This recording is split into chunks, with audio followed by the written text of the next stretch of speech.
I don't know what we can talk about in this nation without talking about white superiority, honestly. Who defines the meaning of God also defines the relationship between economy and God.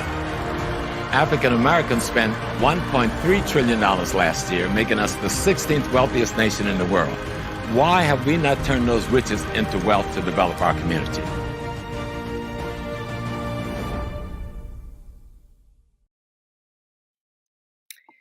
Peace, everyone. I hope everyone is doing well.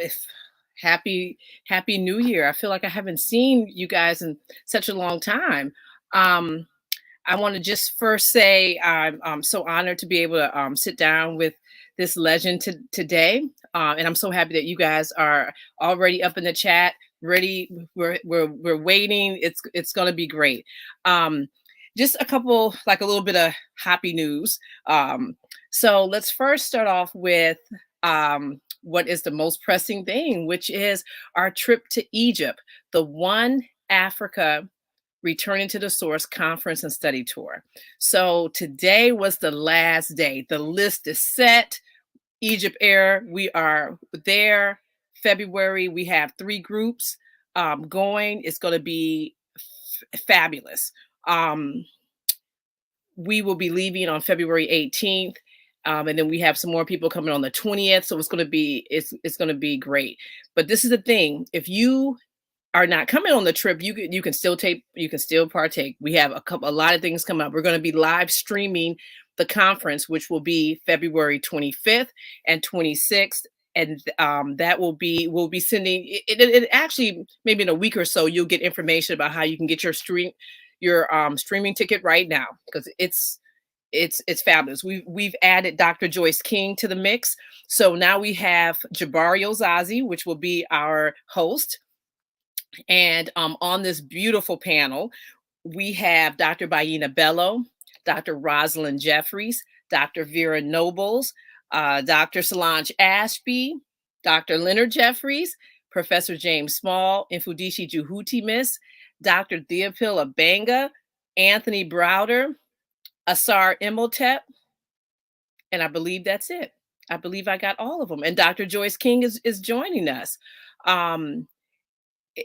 Listen, make sure you get your streaming ticket. That's all I'm going to say. This is like, I know and you're going to hear me saying this over the next couple of weeks, until we leave, is that remember when Malcolm X came out and Spike Lee made, Malcolm X, and people had to take off, we didn't have to go to school because we were able to go and see this monumental movie. This is how we're feeling about this event that will be coming up, having all this greatness in one house, delivering the Black speech. That's it. This is like how we should be thinking, how we need to prepare ourselves, and the things that we should be doing. They are going to deliver this next month. So it is going to be, you want to definitely take part of it. And how you can take part of it is by streaming. But the other piece is this commemorative book that we're doing. So all the panelists have submitted like an abstract, an article about what they're going to be talking about. So this is going to be part of the book, their picture, their bio, mad pictures in Egypt, and other little things that we're not ready to say right now, but they're going to be all part of this book. If you want to get your business, which this is one of the best ways right now, how we can really, look at this, looking at this commemorative book as a cooperative economic type of way for us to get the word out about all the Black businesses, because this event is going to be global. So we're not just showing this in the United States. We are going to be showing this everywhere. Okay, you will be able to stream this from the UK, Canada, all parts of Africa, Brazil, any place you at. If you can get internet, you will be able to see this. So we're developing this book. And if you want to get your Black business in there, you need to send me an email tonight. The deadline is tomorrow, for us to know, where we're going to place it. You can get anything from a business card to a quarter page to a half page, a full page. We don't have a lot of, space left, but trust me, you want to be part of this book. This is the first one. This is a chance for you to be surrounded by greatness and to be part of this. And so when we're in the live stream and we're holding up the book, you know, we're flipping through it, we're talking about all the businesses that are in there. This is your opportunity to be part of that. So you just have to send, you know, if you're hooked up with our newsletter, which everybody should be at this point, you can just send us an email at infohapi.com. And you know, we'll go ahead and send you the application. You fill out your stuff, you send us your artwork, and you know, because you want to get up in this book. Okay. So that's the only, I will put our email address for the book. Yep, I'll put it up on the screen right now. So, you know, we definitely want you to take part in that. You know, and even, and you know, if you don't have a business, you just want to put your picture and your contact information, you know, your, you know, like all your social media stuff, you can do that too. So, you know, you just want to be part of this book. It's going to be real fabulous. I'm even taking out a little something up in there. So you definitely want to, here's the email address, info-hapifilm@gmail. Send us an email. We'll send you out the application. Click, click, click. Send us your artwork, your payment, and you are in this book. Okay. So we are, you know, this event is taking up, we're, you know, taking over. It's a bunch of people coming on this trip. Okay.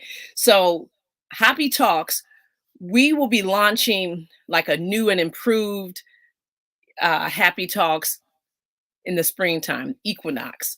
Okay, when we come back from Kemet. The next couple of weeks, you know, we don't like to do stuff half-ass. We're not here to do that. We owe our ancestors way more than that. So we will, you know, be doing some shows, but we will have a whole new look come, you know, right after we get back from Kemet. So stay tuned for that. We have some blockbuster shows already signed up. We already going to hit the gate, you know, running. So, you know, make sure you guys look out for that. I just want to, before I get started, I just want to I'm sorry. I just want to say peace to everybody in the chat. I see George, Brian. These are like oldies but goodies up in here. Sharon, Daryl McIntosh, Michelle, Lucy. I know I saw DM up in here earlier. Chief Elder Minister. Okay. Well, yes, Hotep and blessings to you too. And so later on during this broadcast, if you want to like come on and say, hey, peace, you know, love you, Dr. J, you need to send me an email to that info-hapifilm.com and I will send you a link. You'll come in. Now we can't have like 1,000 people up in here. So everybody, when you come in, you say your piece, hey, and then, you know, you'll come out and I'll bring somebody else in. So I'll be sending that information out later on during, you know, and we had a lot of, you know, different people popping up. We got somebody in the back right now. I know you guys know this girl right here. So, but you know, let me just chill. Okay. I want to first, you know, before I bring out Dr. J, I want to show this because this is, you know, when we watch, we used to use this as our intro for a long time until we created a new HAPI intro. But Dr. J has been instrumental with creating what you guys see as today as HAPI. He was Taki's, him along with Professor James Small. They have been Taki's teachers forever and ever and ever, and they helped to mold him into the person he is now. And this is where, you know, this is how HAPI was created. And so much respect to Dr. J and Professor Small.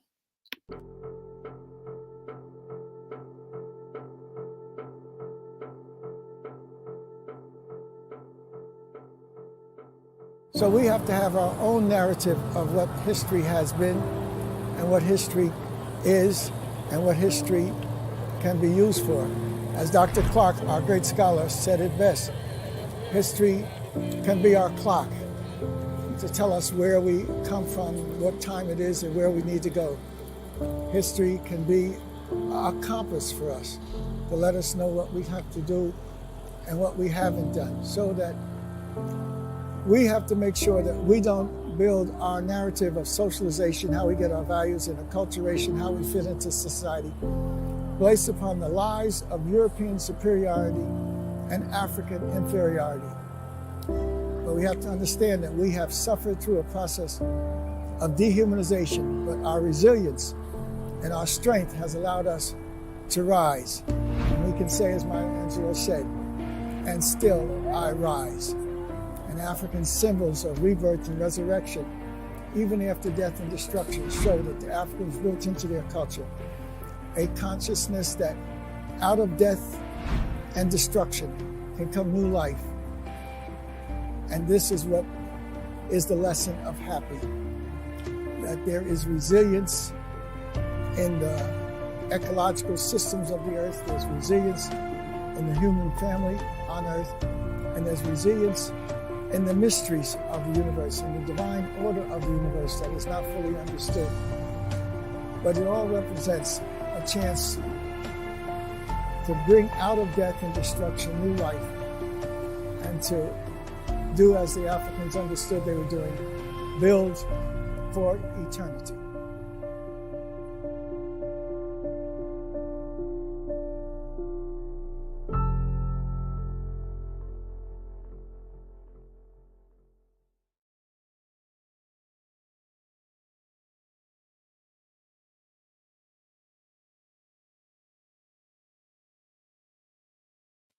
That is straight fire. Okay, without further ado, here is Dr. J. Hey, Dr. J, that looks good. How you doing? I'm trying to do the best I can, because, you know, this is an important time for me. It's my birthday time. I was born January the 19th, 1937 in Newark, New Jersey, the village of Newark, New Jersey. And over these last 85 years, I've had one of the most sensational experiences that one can have on planet Earth, becoming involved in all of the trials and tribulations that one needs in order to function on the planet. And so I'm glad to continue to do the work that the Creator has allowed me to do, and to have so many partners in the struggle. What we've done has not been a solo process.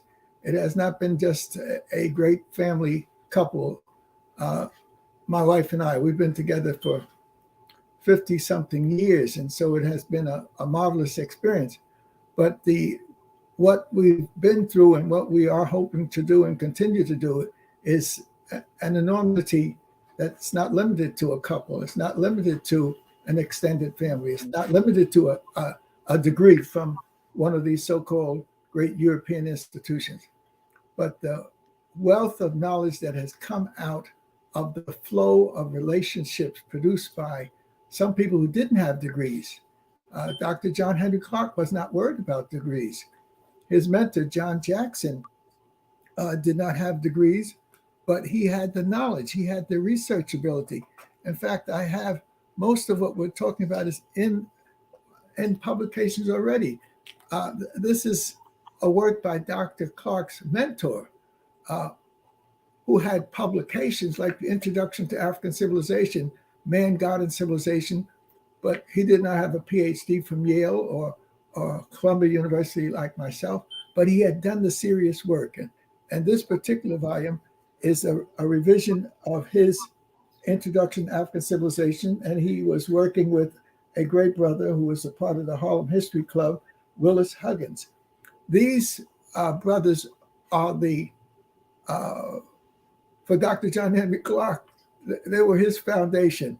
And so we're showing generations of Africans building on this knowledge and building that human pyramid, which is now busts forth and allows us to take an enormous place where we should be at the head of the human family. And so you can pick up a book and you can enjoy it. And it might be about sexual relations, or you can pick up a book and it might be a comedy, or you can pick up a book that might be dealing with nothingness, Or you can pick up these books that will transform your life, books that people have given their lives to reveal this enormous truth of who we are as the chosen. Everybody else chooses themselves, but the Creator and Mother Nature chose us. And so we need to fit comfortably in that spot as being the chosen. We don't have to falsify. We don't have to magnify. We just have to search for that magnificent truth. And then you just grow in it. You raise your children in it. You reach back for your ancestors in it. You deal with the problems that you may have in dealing with this society that sees a Black man or woman as the enemy and arrests them in unbelievable dimension. But even that, someone with a gun arresting us like this is the new plantation time. Even that, our brilliant folks have exposed that. And two of the most powerful women who've exposed it need to be known, may not be known. One is Dr. Shashi McIntyre. She worked with Dr. Clark and myself and others, and Dr. James Turner, Dr. Ronald Walters, but she wrote a book dealing with crime and where it comes from. And so criminalizing a race was a volume that she put together to express her anguish over the fact that Black people could just be picked up and any crime could be laid upon them, and the system would have them in jail for 40 years undeserved. Criminalizing a race was a process that the powerful forces trying to control us were about. And after Shashi passed and went on to the ancestral realm, they're coming up from the Midwest, comes another sister, a lovely sister who is tied into people who are close to me in terms of our family. She comes directly out of Ohio, and she has created a monster work, the new Jim Crow, where she analyzes this whole new process of snatching Black folk and tying them into a prison system and holding on to that legacy of crippling Black folks. And so Michelle Alexander is married into the family of one of the persons that was in my wife and I wedding when we got married in '64. And that's the great brother Donald Stewart, who at one point was the president of Spelman College. And it is his daughter-in-law, Michelle Alexander, that has produced this wonderful work. So it's a family affair. You know, they had that song, "It's a Family Affair."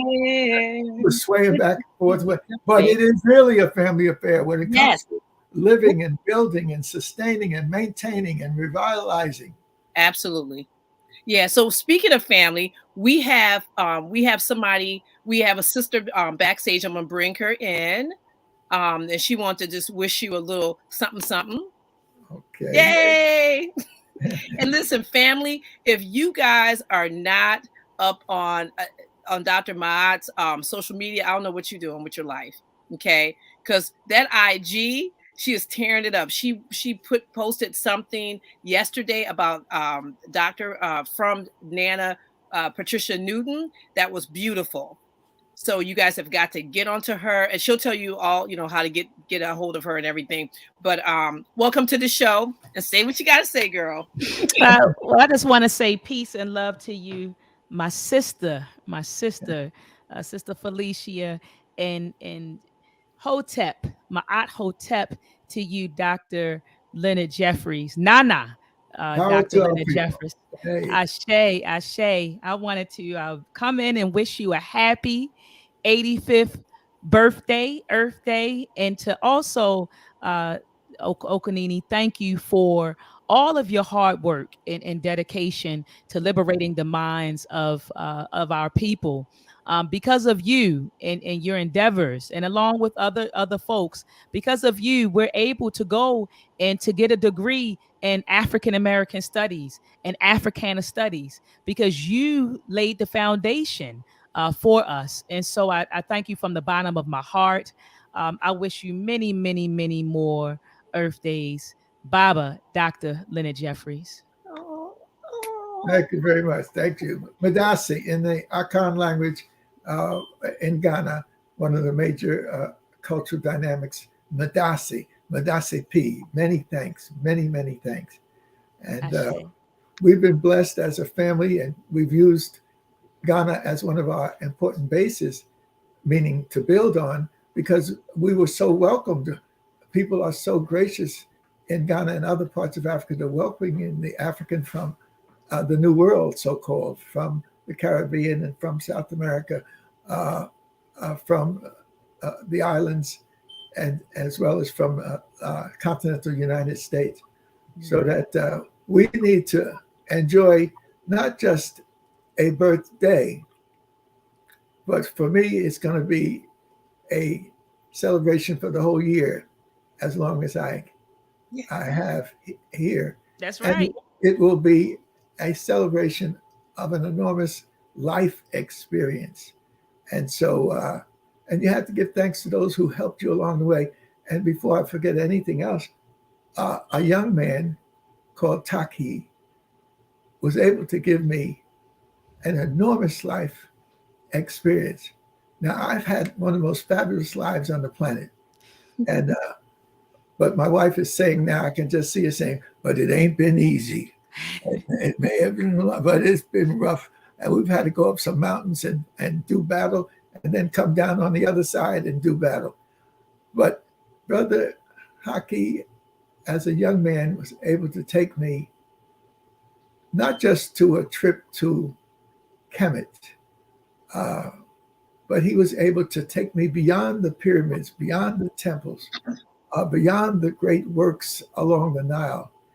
And we said goodbye to the group that went back to the States.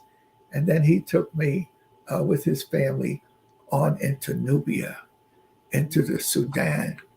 And it was a marvelous experience to be able to go to the great mountain and there, Jebel Barka.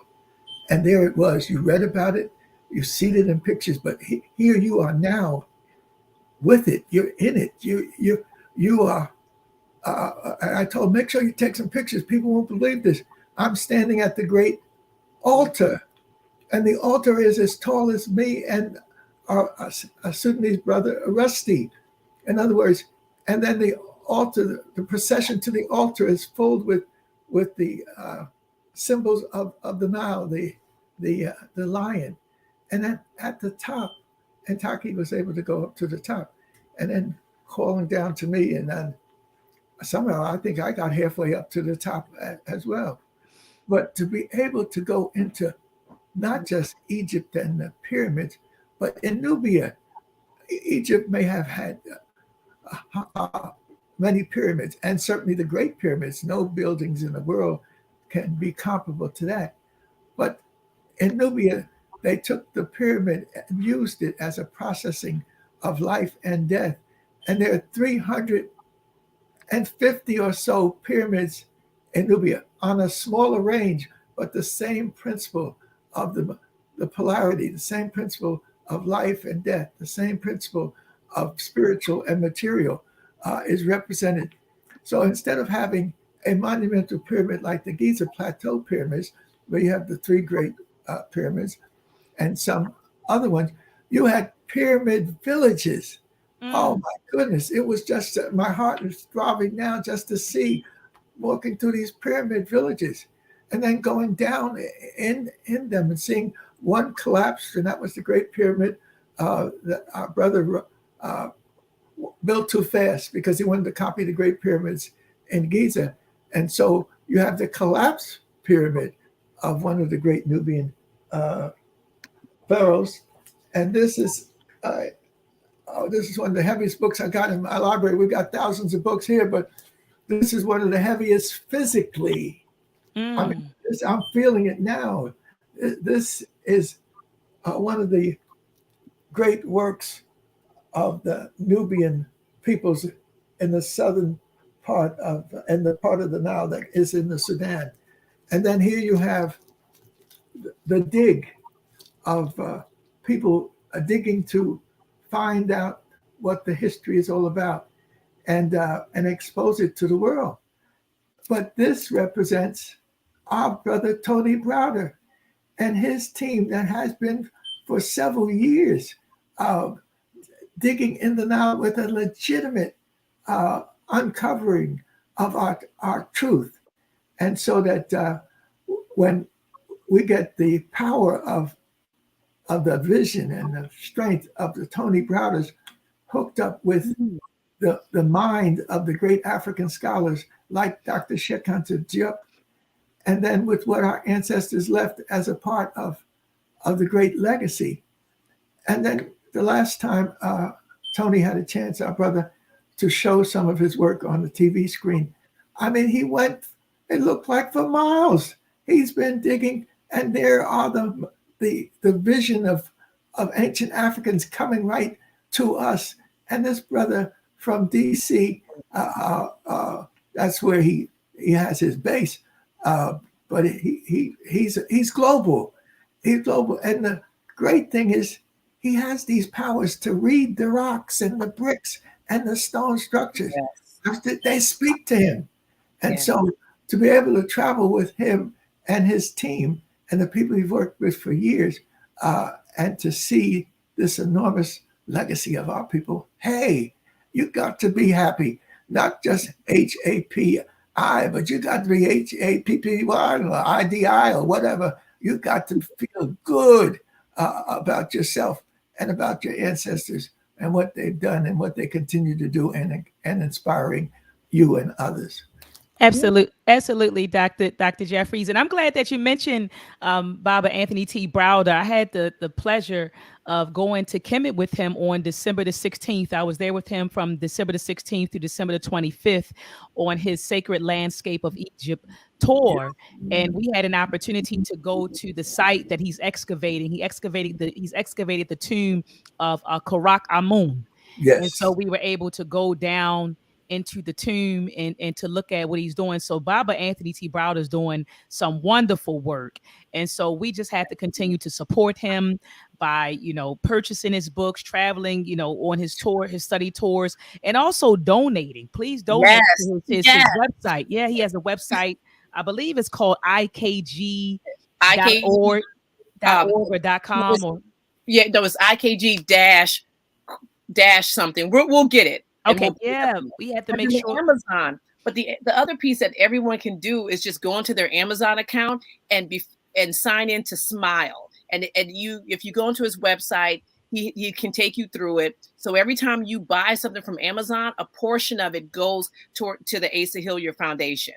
So it's like you don't even have to think about it. And we all get Amazon packages. Why not? When you buying it, part of it just goes. And you're doing a great thing. And it's just like, he was on the show. It's so funny that you said that, because he was on the show and I was like, going down in these tombs. Like when I was there, I was like, oh my God. But it's like he's rebuilding not just a tomb, but a city. Yes. He's restoring a city. Like, what? Like, we got to be part of that. Like, we have to be part of that. Absolutely. And we have to support them not only with our mouths, but our resources. Absolutely. Yes. Well, certainly that's an important point to understand. He did not begin with the dig in the Nile. He had the gumption, and now that's an African-American word, meaning he had a lot of nerve to take the capital city of these United States from the white folks who claim that they built it.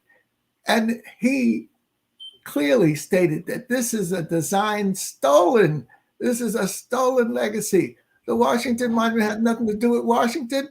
That's a symbol of resurrection and rebirth coming out of the square that Banneker, the African who challenged Jefferson with his petitions and whatnot.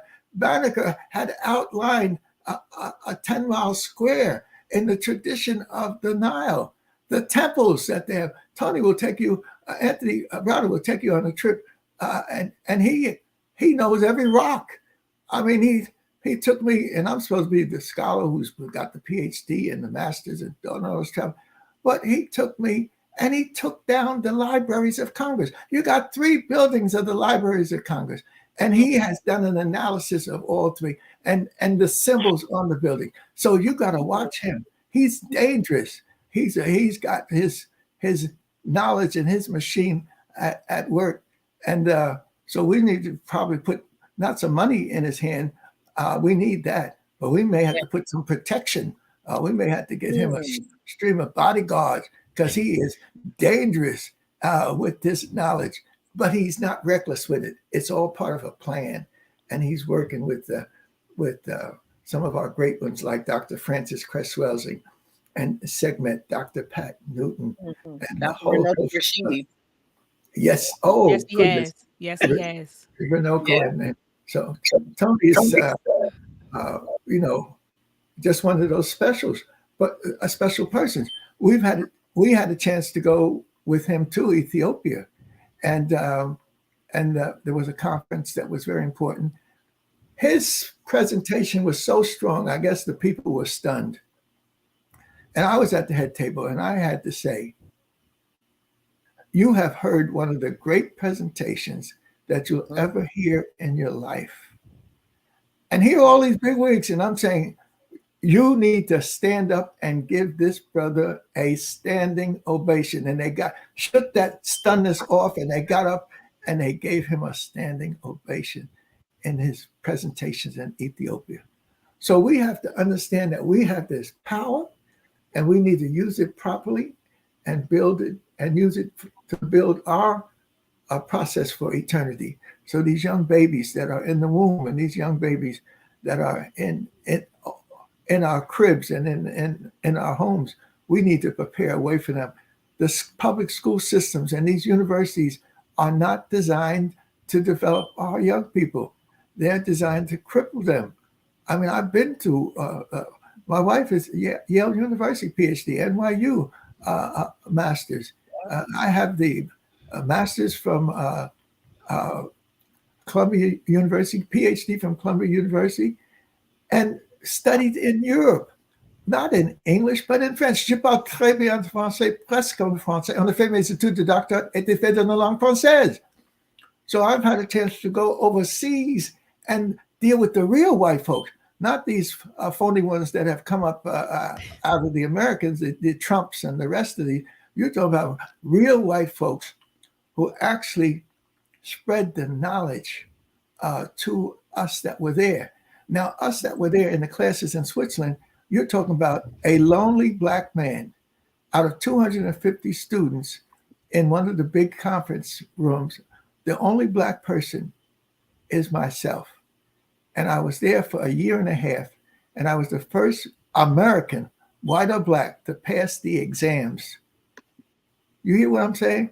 Because the exams were not in English, they were in French. I had to use my French and explain things like the common market. But the professors I had taken a dead Europe, devastated by the bombs, and they had a plan for rebuilding it. And rebuilding it was control of economics. Economics is the first principle. And that was the Professor Olez. And he had said, you got to master economics before you can build anything. And then he had a sister, a brother who was a part of his team, Ribin. And Ribin was dealing with how do you take an ecology of coal and out of that coal produce a steel concentration, not for one European state, but for the collectivity of European states. He's saying no nation, for example, should have the privilege like America of having a 100-day steel strike. That's a waste of so much wealth and energy. And so when he put that out, a lot of those students turned around and looked up at me, and I said, because we had a 100-day steel strike. And so I had to discontinue my Americanness. I said, I'm Black American. I'm not American, I'm Black American. So I'm not responsible for any steel strike. But I'm saying the knowledge is power. Yes. And we need to tap into it and make our young people appreciate and love learning and learn to grow together and have teams. The Africans teach in collectivity of the men's group and the women's group. And we need to learn from our deep cultural traditions. And so that's why culture, three things have to come together in order to build for eternity. Yes. Economics is the first principle. I use the pyramidal formulation to process it. Economics is the first principle. It's your creative, productive capability. Everything has to be creative, productive, otherwise it dies. But that creative, productive capability is just part of a complementarity of forces. And in order for your productive capabilities to work for you, you have to have a management capability. That's your politics. You have to have a politics capability in order to make your economics work. So the foundation of it all is economics and politics, the complementarity of those two. But if that complementarity foundation is going to work for you, you have to have the high point. And in this triangle, this triangle process of learning, you have to have culture. Culture is not shaking your booty. Culture is not tooting your horn. I used to play for 10 years. I played alto. I had 3 sax, alto, tenor, and that little silver sax. But a lot of people don't know what my mother said I'm going to be. And she said her children going to be somebody. And she had us with music lessons. She had us going down to the museums. She had us.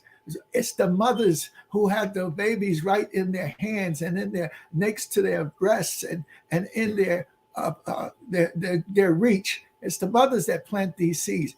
But it wasn't just a single Jeffries process. They had organized 14th Street where we lived, 13th Street where my mother's family lived, 12th Street where my father's family lived. That area was a village. And of the 100 young people I grew up with, 90 of us made it big. In a community in Newark, New Jersey, which is a manufacturing center and an insurance center, but also there's a lot of poverty because of the old housing and stuff like that. But our people did not, they looked past the poverty. They said, y'all gonna be somebody. And so I'm writing now about the different people on the block. I mean, I'm 80 South 14th Street, and across the street was Robert Spellman and his family. And Robert Spellman followed me in going to Africa. I went on the Crossroads Africa program in 1961. And so by 1965, he's younger than me. In 1965, he went to Africa with the same program, Crossroads Africa. He went into education, and he became, when they built Quitman Street School, that was one of the new schools, but he's been at Essex County Community College for the last 60 years. Wow. When he started the college, he was there, and he's been there as a pillar alongside the new boys on the block, like Dr. Kalfani, who has taken over the Afrikaners Studies Center. And he's got a fantastic, he's engaged in an African, he's taken on the role of Africanness, and he's living it through his great teaching and organizing. But he also is so strong that he has been going to China to teach and taking groups to China. These are the youngsters. These are our people. And of course, when you see them black and brown and wearing their whatever, white folks say that's another criminal. That's what we know. If he gets arrested, like, no, that's a giant in the making, a foundation pillar of strength in our community. So I want to do that African village. I want to tell that story of that African village in the Roseville section of Newark. But then you had down neck, you had Riverview Court. That was a housing project built for after World War II for the soldiers. And so they had to be fair. It was really built for white folks, but they had to integrate it. So when they integrated in the 46 and 47, they got black families to live in these projects. And so one of my friends who lived in the project was Kenneth Travitt, coming up from North Carolina. But he was an athlete, but he got into education. And Kenneth was inspired by the same program I was. He went on Crossroads Africa to where? To Ghana.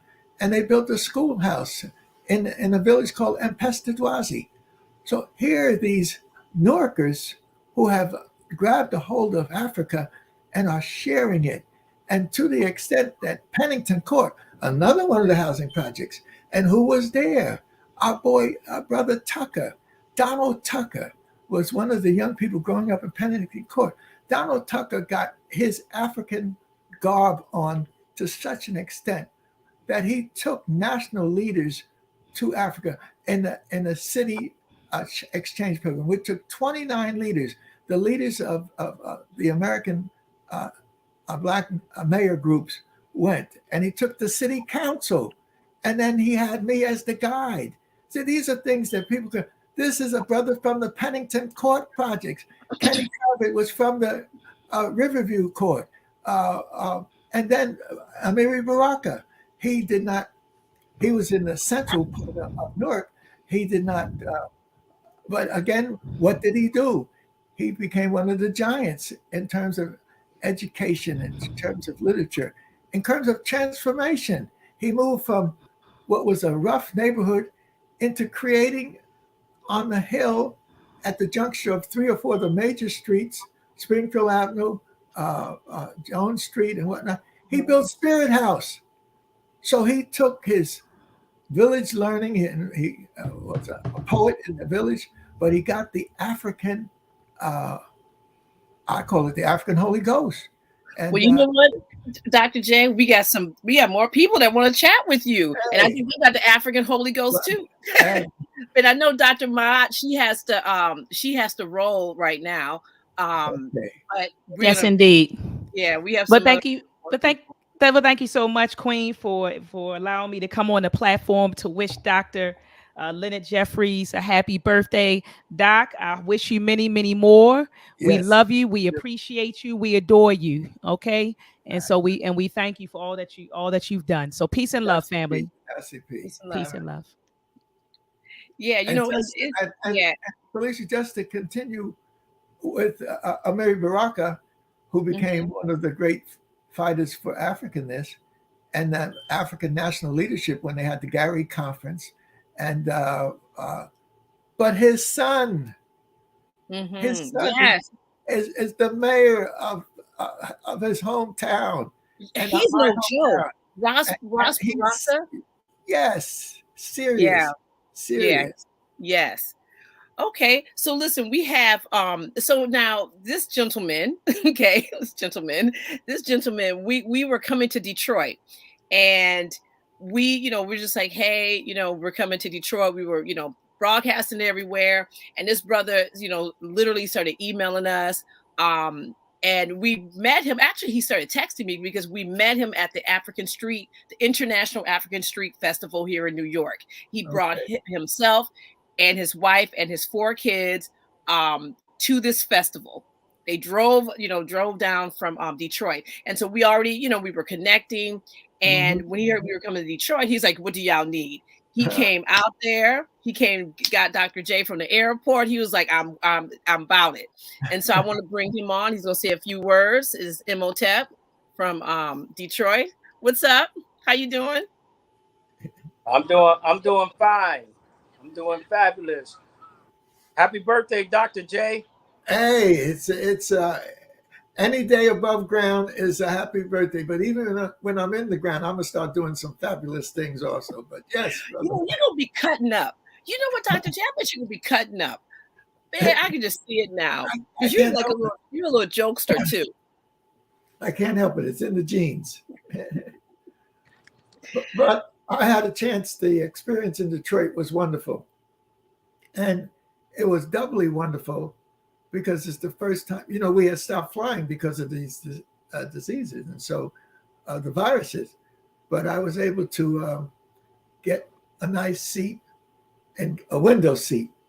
And so I was just reading the landscape as we were flying upstate New York and then passing the Great Lakes, Syracuse and Rochester. And then you could see the Great Lakes compared to the Finger Lakes of New York. And then when we started going over to Detroit, I was waiting for that touchdown because I was reading the landscape. And Detroit is a very special planned city in America's development. It's my hometown. Right. And now people don't realize that Detroit, Newark, New Jersey was founded in 1666. Detroit was founded, it's a World War II city after the rebuilding the automobile industries and all that stuff. World War I, World War II. Detroit doesn't have 100 years behind it.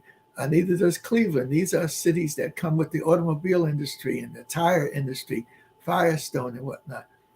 So Detroit is planned, and you can see 8 Mile, and you can see the roads. But you don't realize they had great respect for Jeffries. They knew I was going to be something, and I was going to come back and forth to Detroit and use that as a base. So they actually put one of their big freeways in place, and they named it after me, the Jeffries Freeway. And well, look, name it and claim it. When I saw it, I said, yes, I appreciate the effort because we use Detroit as a great base for education. Detroit had all these private schools. You know what? Let me bring in this guy right here. He might know a little bit something about Detroit too. Hey, Professor Small, how you doing? Hey. Hi, Sister Felicia. Happy birthday, Dr. J. Hey, many, many more. How you doing, my little brother from out there in Detroit? How's the family? We're doing pretty good. Good. No, it's good to celebrate the birthday of a giant, because what we need to realize, the white community don't celebrate our great freedom fighters. The greatest freedom fighter you can have is one that can fight intellectually, culturally, and politically. And Dr. Jeffries has been all three. Absolutely. And we may take it for granted because we're with him all the time. But history is going to put him in a place that's going to be extraordinary. The enemy can't do that. Only we can do that. He talks like everything is so lightweight. If you just hear the little bit of history of his life that he gave in the short time I've been on in the studio, that's not even a grain of sand in terms of the history and the impact on history across the African world. We know Ghana just had a big thing called the Year of Return last year. I don't think we were there. And then they had, they're going to have to repeat the Year of Return. That's nice, but it was Leonard Jeffries that did the Year of Return, 1990, 1991. I think we took 80 people that time. There was nobody going to Ghana then. Everybody was afraid. Ghana was persona non grata because of Jerry Rollins. And we were there before there was a so-called democracy. We were there under the dictatorship of my best friend in Ghana, Jerry Rollins. And he took us there. And he took us to Kumasi so we could see the King of Kings, Asante Hene, and see what a royal court is. He took us to Nana Afuasa, the chief priestess of Ashanti, so we can see what a spiritual priestess really is beside the dress. He took Charles to 13 slave dungeons on one trip. Okay, that's unheard of. I haven't made all 13. I made about 9. We opened up the pilgrimage. Actually, the group was called the African Pilgrimage Project. That's right. And so it came out of the community, James. We put education in the community for ordinary people. And Reverend Butts gave us the biggest church in Harlem, Abyssinian. Yes. And him, Dr. Jeffries, Dr.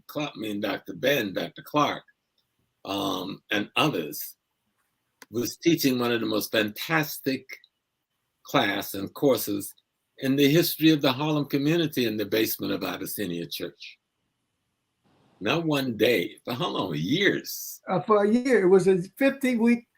It was a 50-week course, and the last 2 weeks you went on a pilgrimage to Africa, and then each person had to buy 2 books during the week, one dealing on the African side, one dealing on the African American, New World African side, and the people were anxious to buy them. Right. They're glad to get their hands on this knowledge. That's a model we need to replicate or recreate in the Black community even today. Sometimes we don't really get it, what changes the world. Information, knowledge changes the world, but the context in which the knowledge comes to you is what really caused the change. And Dr. Jeffries brought knowledge in a certain context that allow you to feel like you are part of the process. And it caused enormous change. I was talking to a young brother today, and I had to sign a non-disclosure clause on something he's doing, Dr. J. He'll be reaching out to you. Yes. Putting together an international African curricula. And guess what he's using? Guess he doesn't use the pyramid, he uses another element, economic, politics, culture. Okay. So you gave us that. I remember the first lesson, we were in Gothels that I sat in when you broke that down, and with the other sons of Africa. It's how you bring knowledge, and that determines how people receive and retain knowledge. And Dr. Jeffries had a way to bring knowledge and to be among the people without being who he is in the extraordinary scholarship, but without being the elite, I'm looking down on you and you looking up at me. Yeah, absolutely. You lose people like that. Well, he never did that. Yeah. One thing, and then I used to wonder, what is wrong with this man? He'll be telling me he got to pay the mortgage. And some student that come up to his office, we've never met. He never met him. I never met him. And I was the keeper of the door. I was the gatekeeper. And says, I can't pay my tuition. His mortgage money went to pay that tuition. I'm not talking about once or twice. I'm talking multiple times. For Black kids, who everybody know, if you're in trouble at City College, you need money to pay your bills. You need money to do this. You need help and advice. You in court and got some trouble, go to Black Studies, go to Leonard Jeffries. So he went beyond being the chairman of a department. He went beyond being the professor. He was really what we would call the father of a community, to really get it. He was truly the father of a community. He's still our father. He still tells me what to do, what not to do. I get angry with Carol, say, I'm leaving. And he go like, no, James, you can't do that. You gotta sit down. And I get a lecture for an hour. Brother Reggie, as hard as Brother Reggie is, Dr. Jeffrey sits Brother Reggie down at his feet for decades, So you see a Brother Charles now, but the dedication he has and the sacrifice he's making to be with Dr. Jeffries. Dr. Jeffries had him at his feet for a couple of decades now. And so many of our students, especially his students, they're doctors, they're lawyers, they're policemen, they're city council persons, they're mayors, and we see them all over the world. We go to Ghana and some kid will be waving, hey, Dr. Jeffries, Dr. Jeffries. He's got his wife and his children in tow, and he's the principal of a school in Kumasi, but he started out getting his consciousness at Black Studies in New York under Leonard Jeffries, and he's Ghanaian, but didn't know he was an African until he bumped into Leonard Jeffries.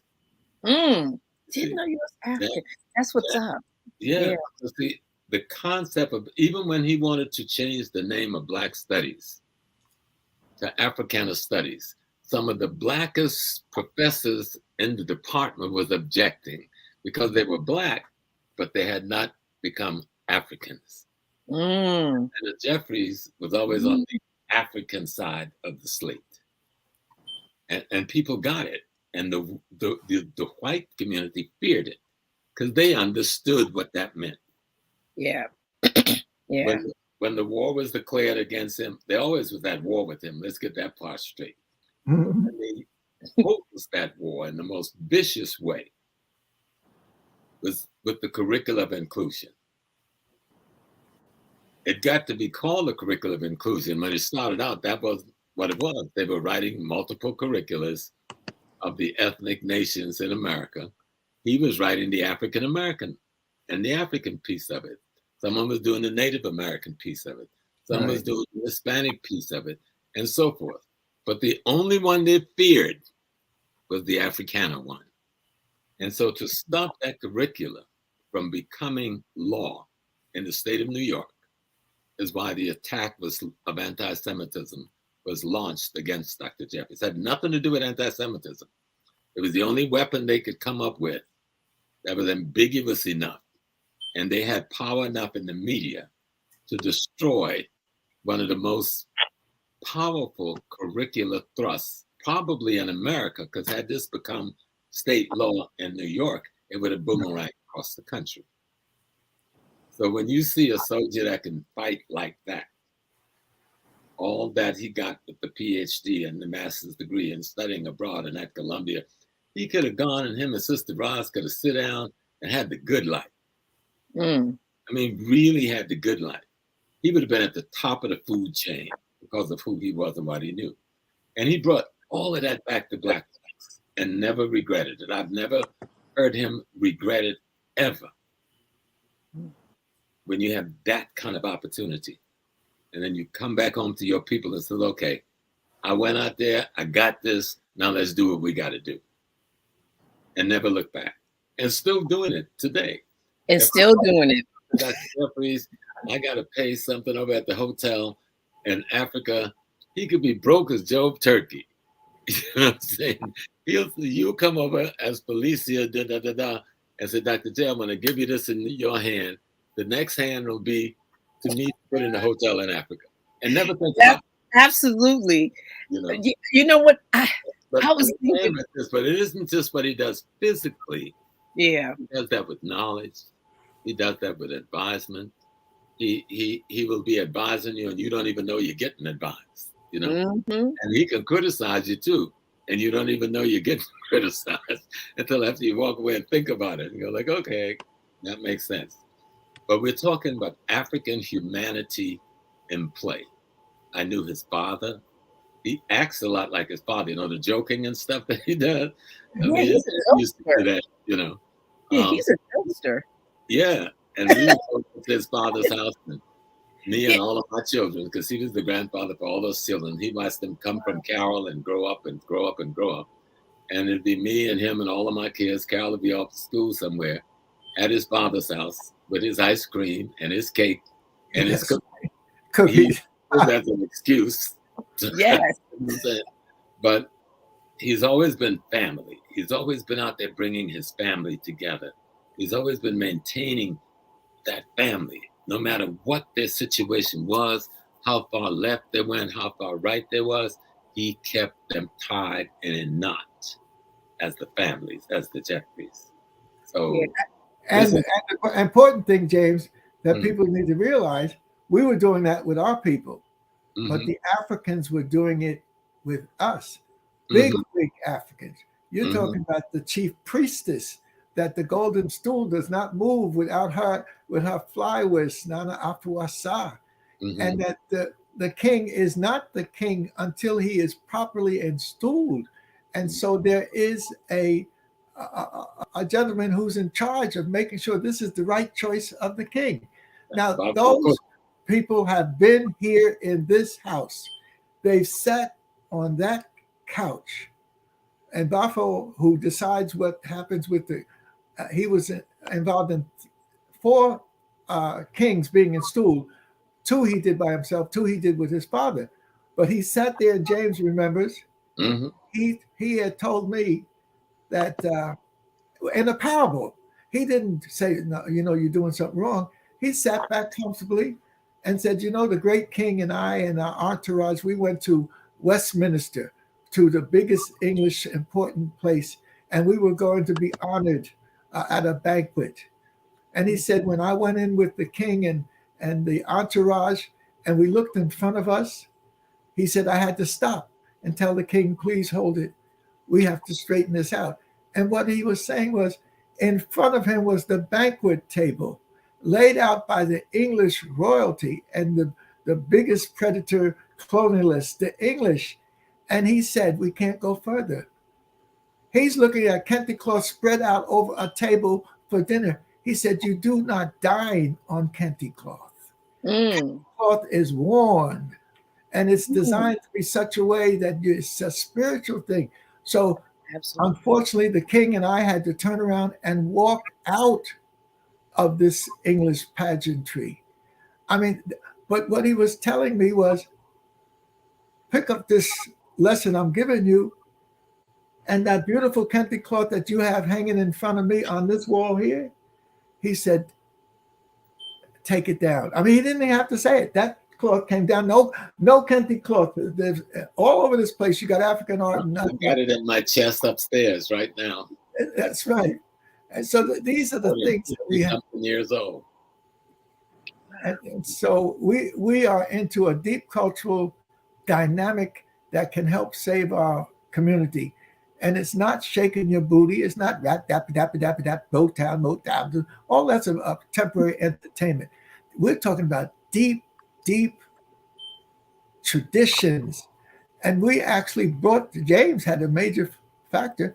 We brought the kings to City College. We brought them to America. And then once the great king came of the Ashanti, then Brother Small said we had to go with the Fonte king came next year. And then I think it was the Ga came. So James helped to arrange for, because he was one of the leaders of the student center. So he was able to make arrangements. We have been able to link up with Africans in a real way that will probably never be understood. But it is because of that. The great Queen Mother, we were going to the Akasambo Dam, and I'm interested in development. My PhD and all of that stuff is on African development. My master's is on the urban crisis in the United States. My BA is on urban crisis in America. The master's is on Senegal 4-year development plan. The PhD is on subnational politics in the Ivory Coast. So I'm interested in development. But you have to have an understanding of what the process of development is. And Africans have a process that it's happening. They have used the Pharaoh Akhenaten's new city of God, and it has become an international Rosicrucian movement around the world. And this guy, Houphouët-Boigny, the president of the Ivory Coast, was one of the leaders of the African French-speaking peoples. And Charles did go with me to 15 of the slave dungeons from one part of Ghana all the way to the other side. And then we went on to the Ivory Coast. And in the Ivory Coast, we had a chance to go to Yamoussoukro, this new city of God, built along the inspiration of the new city that Telemana that was built in the Nile Valley. And so we have to begin to appreciate, and I would like Charles, since he did get a chance to go, to write about the slave experience where you saw the devastation of the European system, and then an African leader who's not considered one of the radical leaders, but he's one who is radical in his vision, actually putting the brick and mortar together for the new city of God, a university system of 4 universities, a high school, a science high school with 6,000 students, and many of the students girls, agricultural development, and the Peace Palace. And then, of course, the big cathedral that people said that he did not, that was a little bit too much. But when you understand his vision, how many millions of Africans have died at the hands of the Europeans in their enslavement system? That cathedral, the cathedral, is for the Mother of God. In other words, it's not for a pope.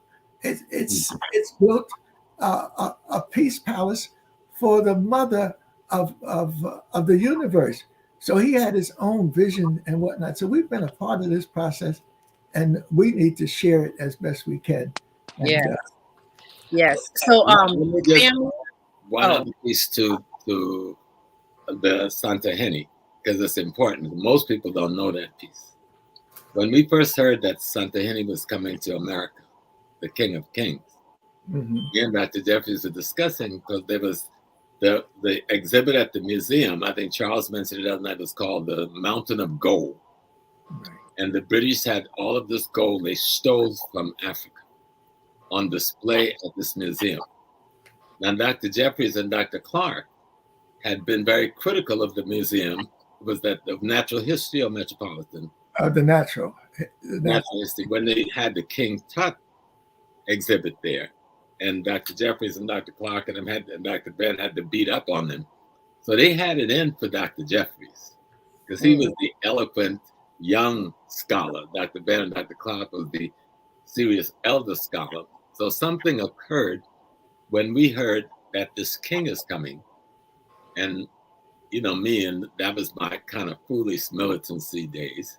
I go like, why is he coming to bless the gold that these thieves had stolen? But in the discussion, someone went back to the king's people in Africa and said, those two men had threatened the king. This is really true. So one day, me and Dr. Jeffries, and we had a young brother with us named Lionel, was invited to a house in Harlem. 120th Street and 7th Avenue or Lenox Avenue. Yeah, and we didn't know what to expect. We're going to meet some African brothers and sisters, and we glad that for the first time in the history of America, an African king, real African royalty, was coming as his royal stool to America. When we get to the house, some men had been flown from Ghana. That's right. 15 or 20 of them. That was packed. Yes, to put us on trial. And we were tried in this house. I remember that day. That's the first time I ever saw Dr. Jeffries drinking a beer. And I go like, oh, shit must really be bad. he's drinking the beer. I didn't take the beer because I know we was in trouble up in here. And so the man that turned out to be his father and loved him so dearly, Bafa Okotu, was the DA. He was the interrogator. And first, he wanted me. I go, no, I'm going to be last. He told me to take a seat. I go like, no, I'm not sitting down. I had to get my defiance ready, So first he went with, there was another man there who turned out to be the troublemaker, unfortunately for him. Then he interviewed him, then interviewed Dr. J, and then he came to me. And I remember he said to me, yeah, now you. Because I had a rough, my voice was a little rough in those days. But as the God would bless it, one of the men standing in the back of the room, and he was armed, and I can see because I'm good at that. And he turned out to be, this man turned out to be one of Dr. Jeffries' students, right? Who worked at the UN or the mission. So I called him. I said, you come. And he came. And I said, I will not speak to this man in English. I pulled their own trick on them. I said, I will speak to you in English. You will speak to him in Tree. He will speak to you in Tree. You will speak to me in English. Otherwise, I ain't got nothing to say. But when we got through, they told us to go. After you done threatened our lives in our hometown, you done flew a group of what we thought was gangsters all the way from Ghana. But these were the protectors of the king. Yes.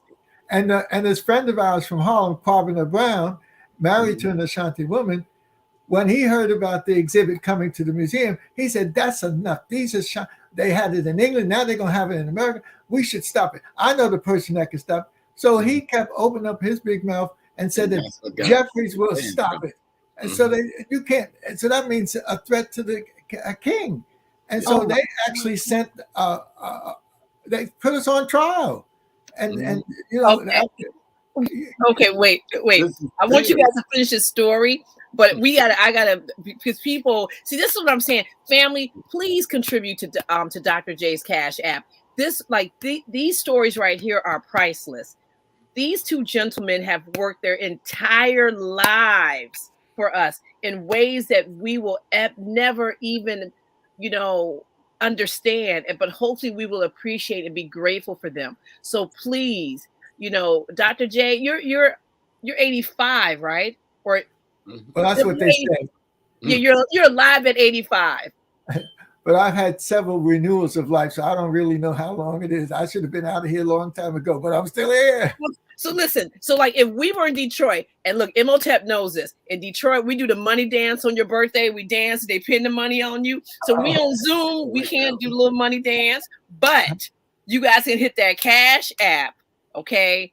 85. I'm just saying, and I ain't talking about 85 cents. You guys need to, definitely, please support this, support Dr. J in all his endeavors. So it's important. There you go. There's his Cash App. It's Lynn Jeffries 1A1 right there. Also, please like and share this video with everyone. It's all about sharing this knowledge and making sure everybody is receiving this so they can feel inspired. We have Imhotep from Detroit. We have Professor Small looking good up in that HAPI hoodie, the HAPI hoodie, and also family. Dr. J, when he was talking about Tai Chi, yes, and I have my little HAPI. I have the compass on. Wow. When Dr. J was talking about going to Sudan with Tai Chi, they did take pictures, and they also decided to make a movie, which is called Nubia, the Untold Story. And so you can, if you go to hapifilm.com, I guess I should put some of this up here, but if you go to hapifilm.com, you will be able to, get a copy of that DVD. It's not digital yet. Not digital yet. We haven't put it, on digitally yet, but we will at some point get that done. But you can, grab a copy, a T-shirt right there at hapifilm.com. So wait, Dr. J, you're going to finish the story. Then we have somebody else. We have Chief Elder Minister.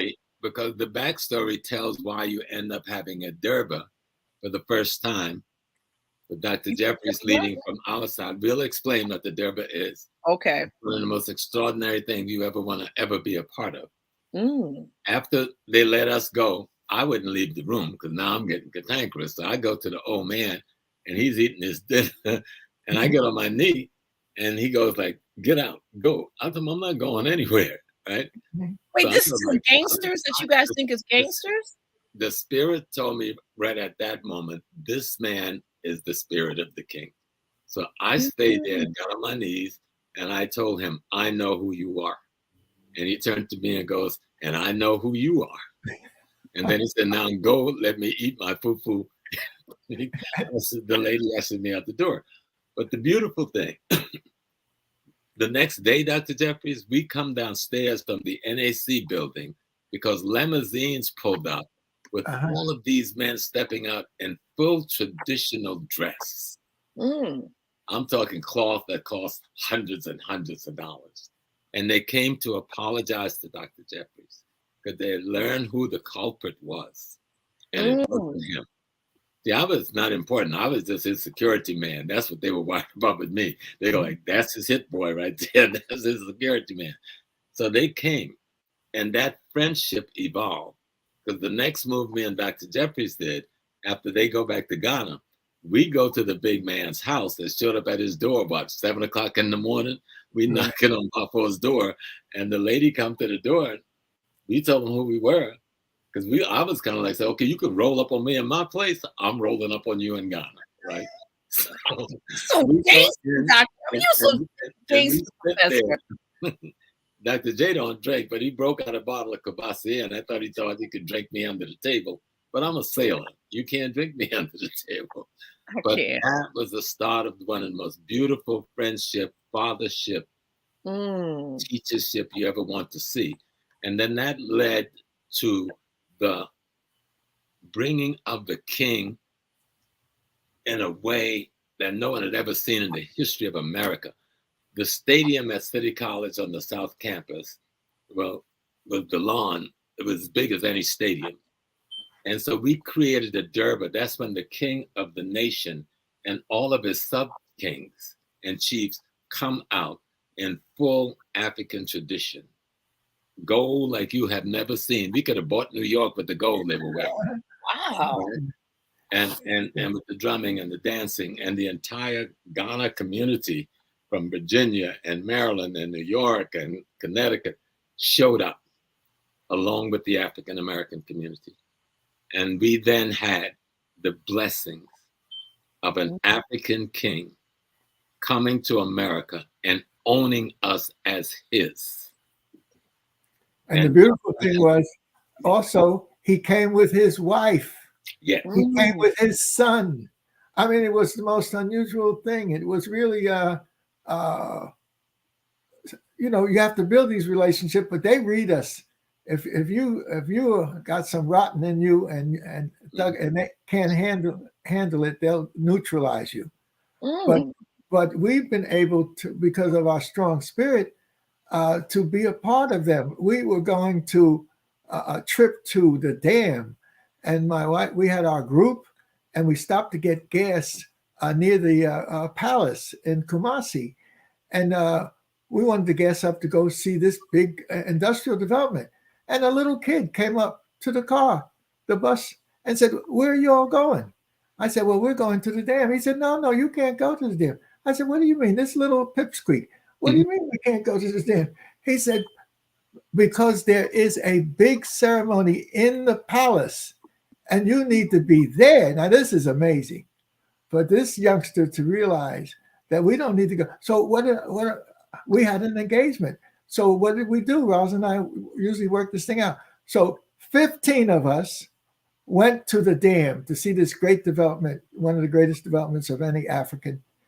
And then 15 of them went with Rosalind inside the royal ceremony. And then Rosalind always talks about it. She was there.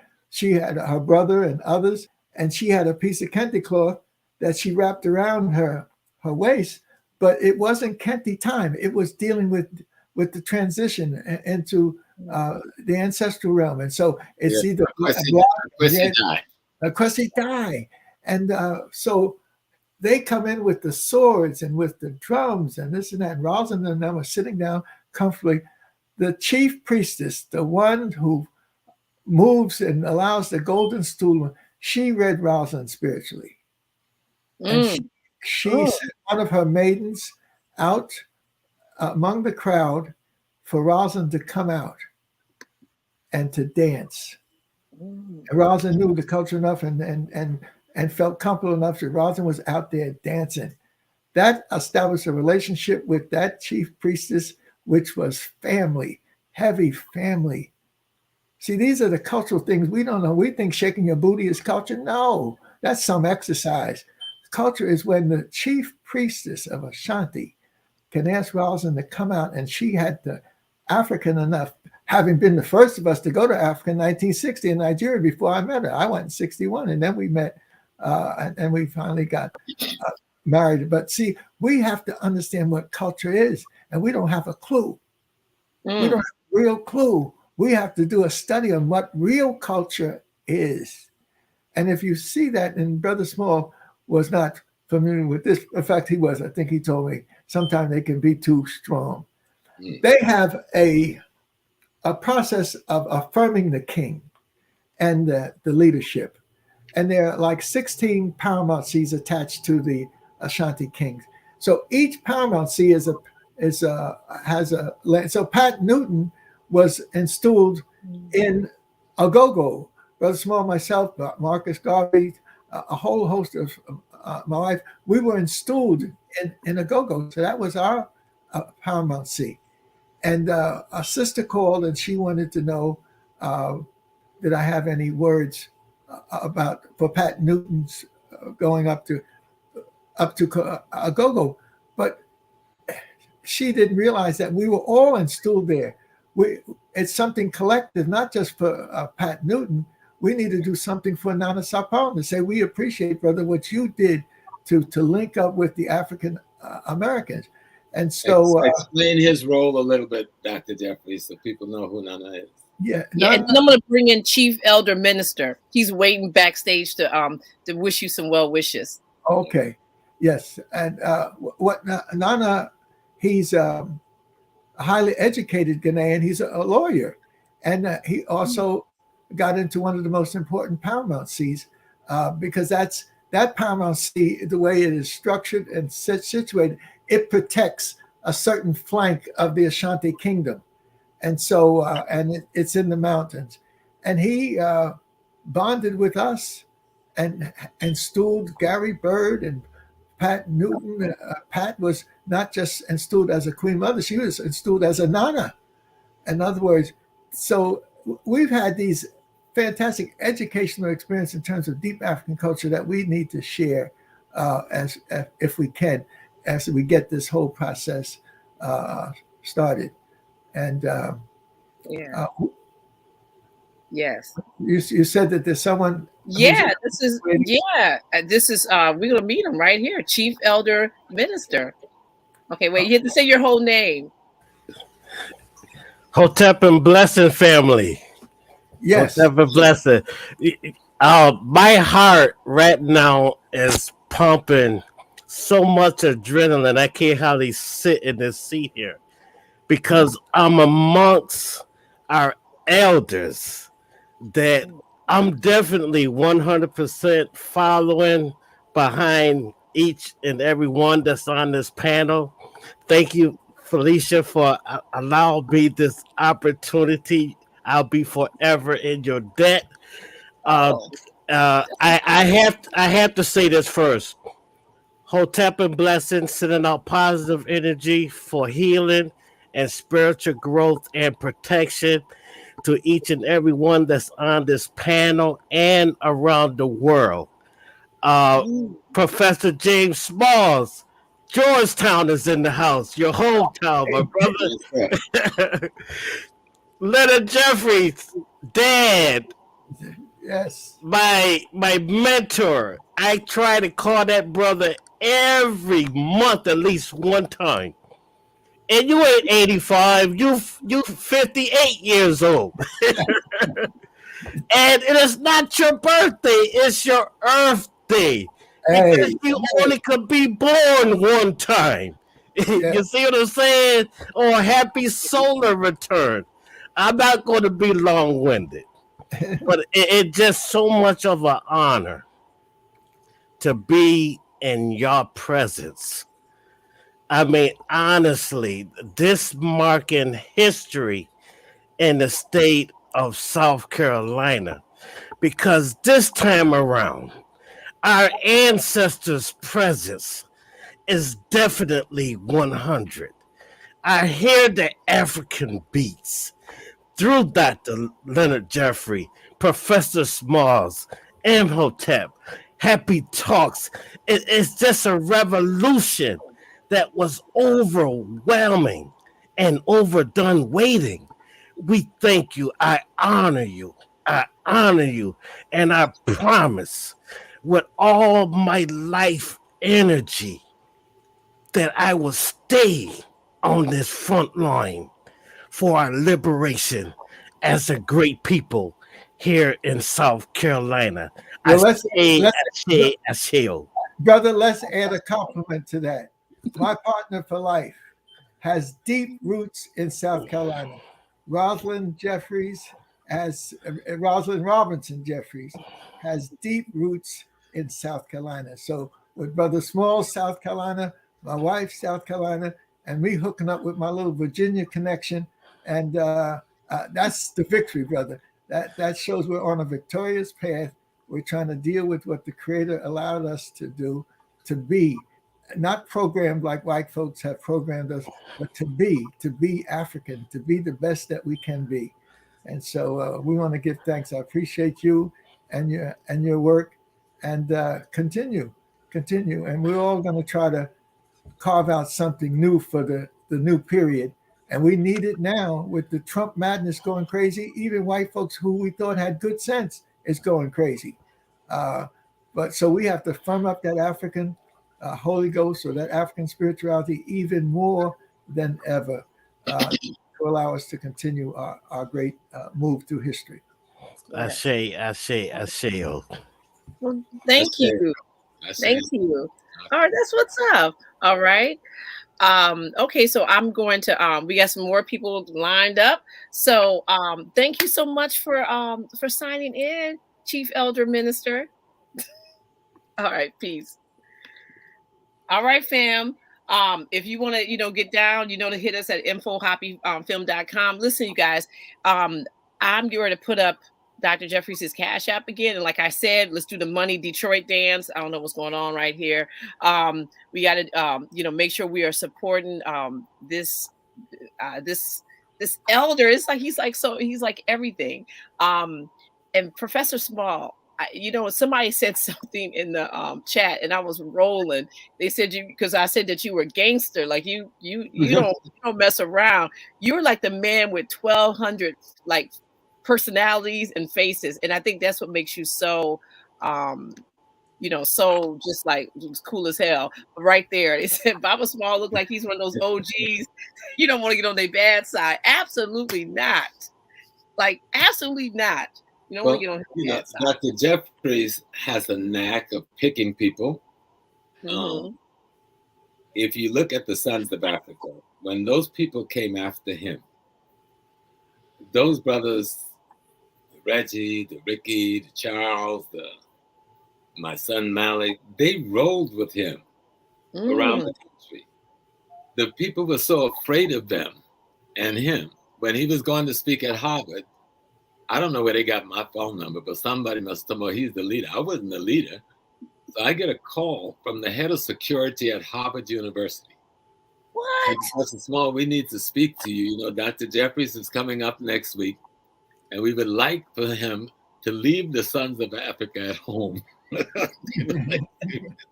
And please, if you come, we're not allowing any weapons on the Harvard campus. I mean, that was what they had saw when they saw loyalty that those young men and the young ladies from the Daughters of Africa gave towards the man who was literally our leader. And so this is the head of security at Harvard University calling my office at City College. Of course, Dr. Jeffries would go to Harvard. The Sons of Africa would go with them. I stayed back. And they wanted him to go. I think they wanted the police to escort you through the back door or something, Dr. J. Right, yes. Because the Jewish opposition was having a rally outside. They were burning me in effigy. They had a flame. They were burning me. Coming to so-called sophisticated Harvard, they had to let these people masturbate before the world. And they did it, but that didn't stop us. But him and the Sons walked right through them. That's right. And then I had my very special force and power that I grew up with, and that's my brother Jeff. Oh, yeah. Don't forget Brother Long. He's heavy into his own spiritual African martial arts. And just as when I went and challenged Koch, he said, Dr. Clark does not want you to deal with Clark, and neither does Regent Sanford. But if you feel you want to go down and challenge Ed Koch, you can, because I'm going with you, and my aura will protect you. Oh. Now, when you have this type of thing going on, and we went down as the Jeffries brothers. Koch had wanted me to, I wanted him to come up to my office. He said, oh, no, I couldn't come up to your office. It would be a media event. I said, well, if you can't come up to my office, then I don't need to. I have the books and stuff here. So we're not going to be able to sit down and talk. And so I said, in fact, I don't want to talk to you anyway, unless you're prepared to give me back my pyramids. He said, what? I said, yes, I want my pyramids back. And then that's when it got him a little excited. I said, yeah, I have a picture of you standing in front of the pyramids or claiming the pyramids are yours, Menachem Begin claiming I want my damn pyramids back. Mm-hmm. And so he had to leave. He flew to Honolulu or Hawaii somewhere, but he must have said, I got to get next to this nut. And so he called me from Honolulu or Hong Kong and said, you can have your pyramids back. Let's meet. And so my brother and I rolled down to his office with 2 big boxes of books. We took 100 books down there. And beat him up. And it's on tape, and it's going around the world, etc. And even he, his partner, Dan Wolf, he brought him in to witness it. And he taped it. He taped it himself. And now he claims there was no taping. But Dan Wolf, when I called the office, his partner, senior partner, Dan Wolf, I said, I wanted to apologize to you getting, my attack was for Ed Koch. It was not really for you. And he said, look, I was glad to be there. He said, that's the first time I've seen him sit, listen, and learn. Now, this is his partner now. He didn't have to say that to me, but he saw us bringing this special truth that we have and laying it out there and defending our turf, because other people have put us through enslavement and other mess. So we know what is available in terms of their thinking. So Koch then became a buddy of sorts. So I'm on ABC TV being interviewed, and who should be moving his chair out so I have to see him? Koch was there. He was being interviewed. And so it's almost psychological warfare. He's moving his chair so I can see him. So right in front of me. So I said, okay, I can play these games too. And so I reached down to Martin Bennell's book and gave it to him. And I said, I'm also going to give you Sheikh Anta Diop's book, Civilization and Barbarism, so you can start building your library. Psychological warfare. Psychological warfare. You got to deal with the mind and to deal with the psyche, etc. So anybody, that's one of the tapes that we will be promoting over this next year, and we will be promoting this. This book that a young fellow put together, and there's Dr. Sheikh Anta Diop, and he is memorialized in the King Memorial Center at Morehouse. In other words, he's on the Atlanta campus at, and they have portraits for the great leaders. And so he came from Africa to be with us in America. And so they painted a portrait for him. And there I am standing near the portrait. And the book that I have in my hand was done by a young man who I never knew, never met. And his name was Sharp. And he took the works and the material in reference to myself and pulled together this volume using the symbols of the pyramid. Pyramid analysis is a formulation I use to process information. And I had a chance to talk to this fellow for the first time 2 days ago. And Brother Reggie discovered this on the internet. And it was, the hardback was $13.95, and a loose printing of pages was $9.95. And the brother said he got most of the information from the internet, and he wasn't, but he's done a fantastic job. And so if you have a young person, at that point, he was relatively young. He's been in this business for the last 20 years. But we're going to have hundreds of copies of this available for people to see what it is in reference to Jeffries. And on the back, he even has the court case that we won in the New York Federal Court. And he has the curriculum of inclusion. He has my whole family history. He has me as a young man, Leonard Jeffries, biological information. And there I am as the president of the grammar school. And that's and then he has me also in the high school. I was one of the leaders of the high school. He has me as president of the Jewish fraternity. He has me with Alex Haley. He has my wife and I at the village of Jupere. That Alex, this is the shot of me walking in front of the Jewish fraternity, 100 Jews and just 2 or 3 of us blacks. I was the president of the Jewish fraternity. He has me with Alex Haley and also with the Nigerian ambassador for one big important conference we had dealing with Nigeria. And then he has a list of all of the lectures and the whatnot. So this brother was serious. This is Achievements and Service to Humanity. These are all the lectures, all of the consultancies, all of the major presentations. This is practically every year what major thing I did during this whole year. When somebody can pull something like this together, has never met me, spirit is moving. And so we want to be able to make sure something like this is in your hands, so it will complement something like this, which I helped pull together. This is Ivan Van Sertima's the Journal of African Civilization. And there is Dr. Cheikh Anta Diop, one of the greatest men to walk the planet, one of the most humble men to walk the planet. And he is sharing his great knowledge of science and the universe with us. And so Van Sertima produced this book where a lot of our people, our scholars, were able to make a statement. Van Sertima also produced a volume on Black women in antiquity that my wife and other our sisters contributed to. So these are the things that really we want to share with the conscious group, and all of us need to be conscious. And then we have to understand that we're talking about Pan-Africanism and the African Holy Ghost, if you will, or African spirituality. But this is where we're going. This is the leadership of the AU. And there they are, all standing together. We have a similar photo, but 10 years before.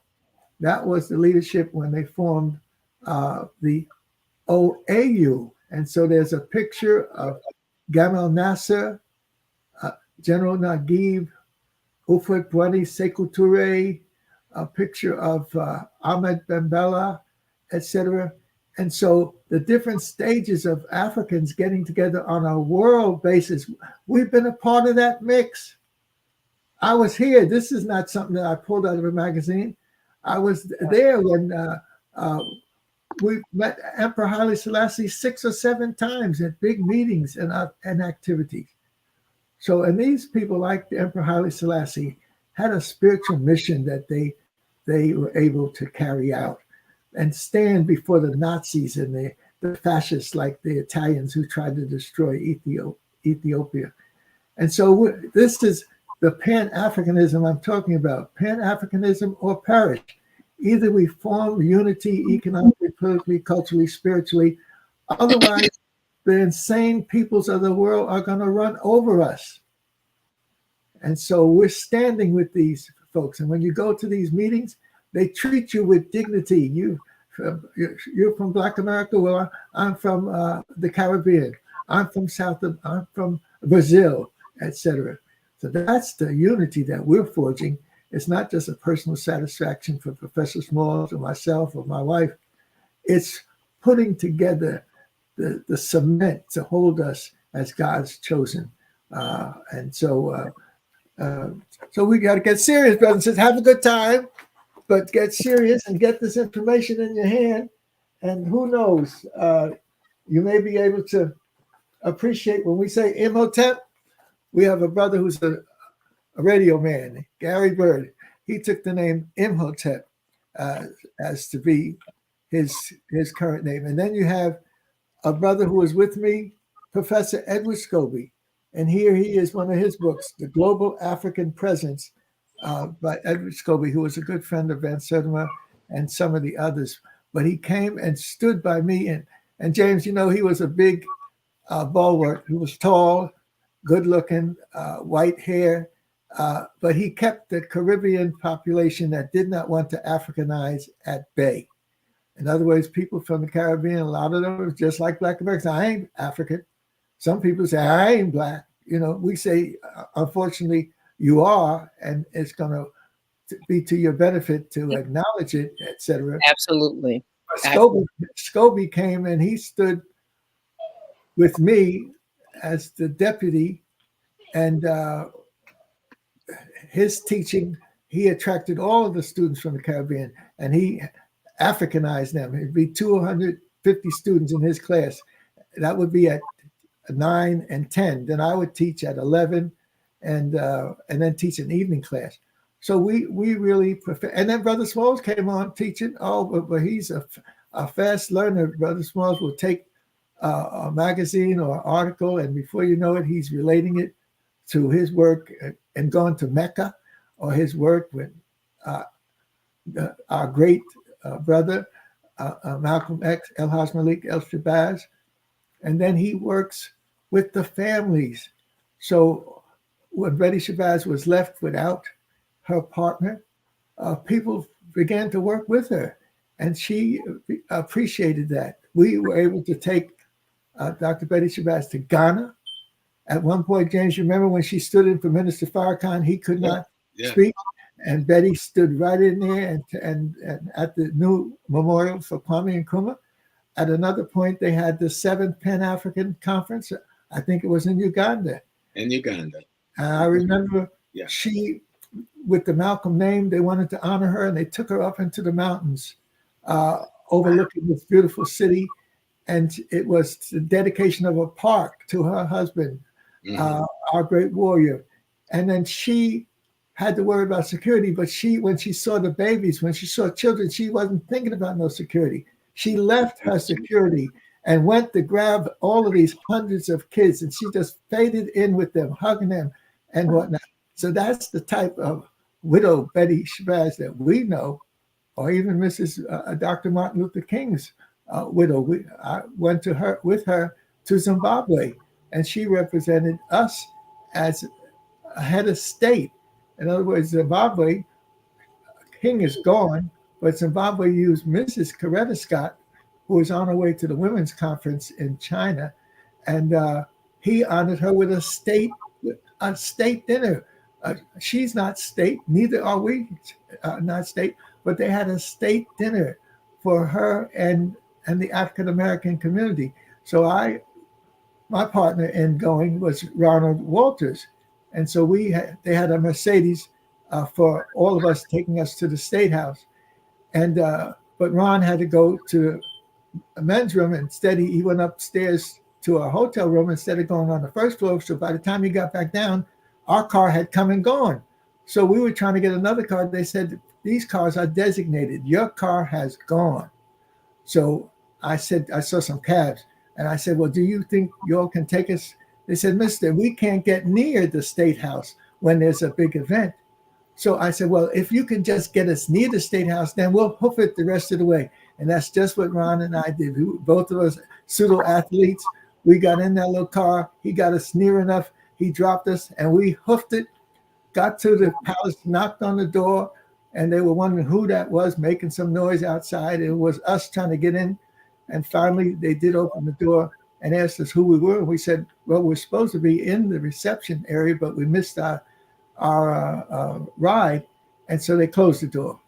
And then finally the brother came back, and he opened the door, and he let us into the reception area. So we were happy, but he was still running around doing these things. And I said, brother, well, you can relax. We're inside now. We can get some nibbles and some drink. But he still was running around doing this and that, watching us. And then he said, come with me.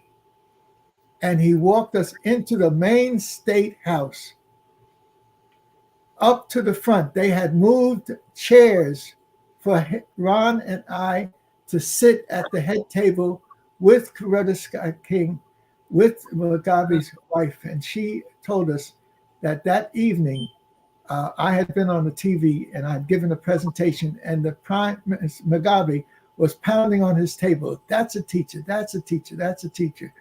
And because he had asked her, he said, is this that Jeffries that was on the TV last night? And she said, yes. That's when he said, bring them down to sit at the head table. Wow. See, these are the things. Our people see us, work with us, and then weave us into what they're doing. That's the story that's got to be told. They need to know. Well, Mugabe didn't do this and didn't know. Look, they wanted to kill him because Zimbabwe is so rich. They wanted to kill him because of the struggle in Zimbabwe. And he made mistakes just like everybody else.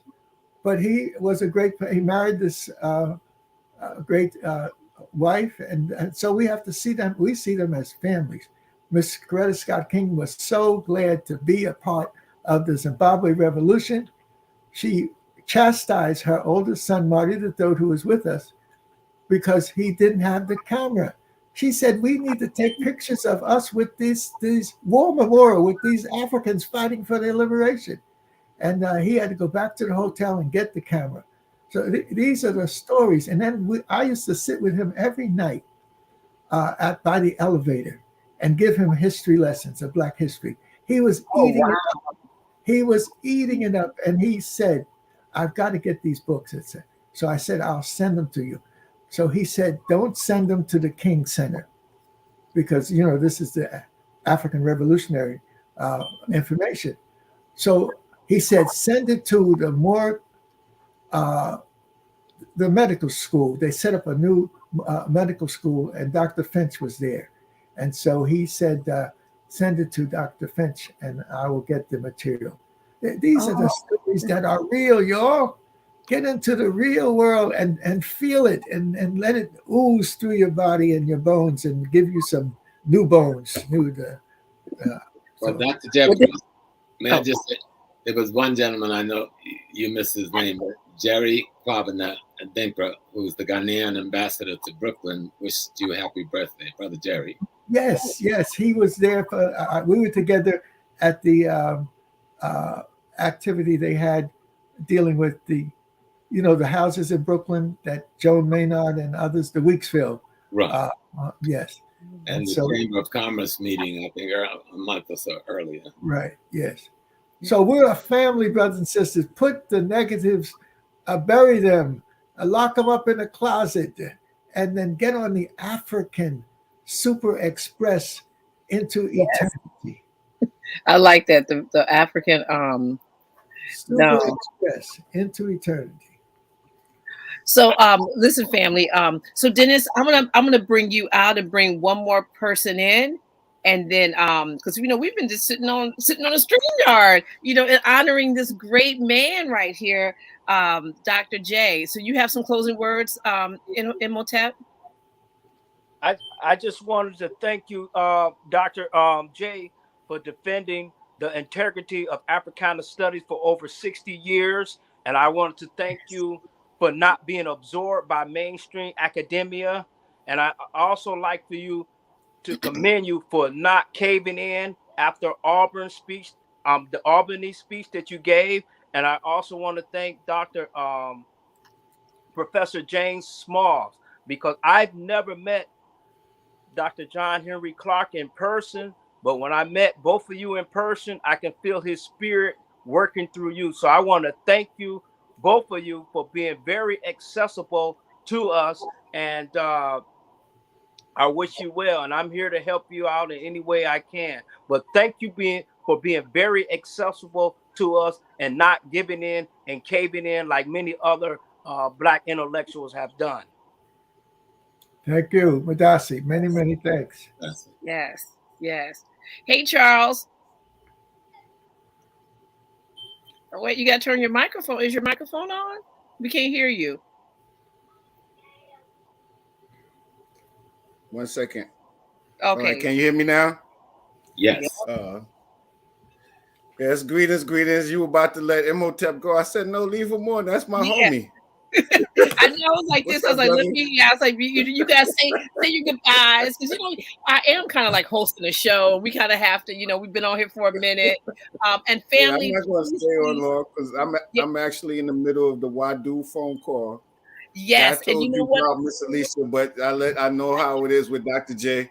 You know what? That's especially right. when you're in the midst of a good story. So yes, Baba. you know what?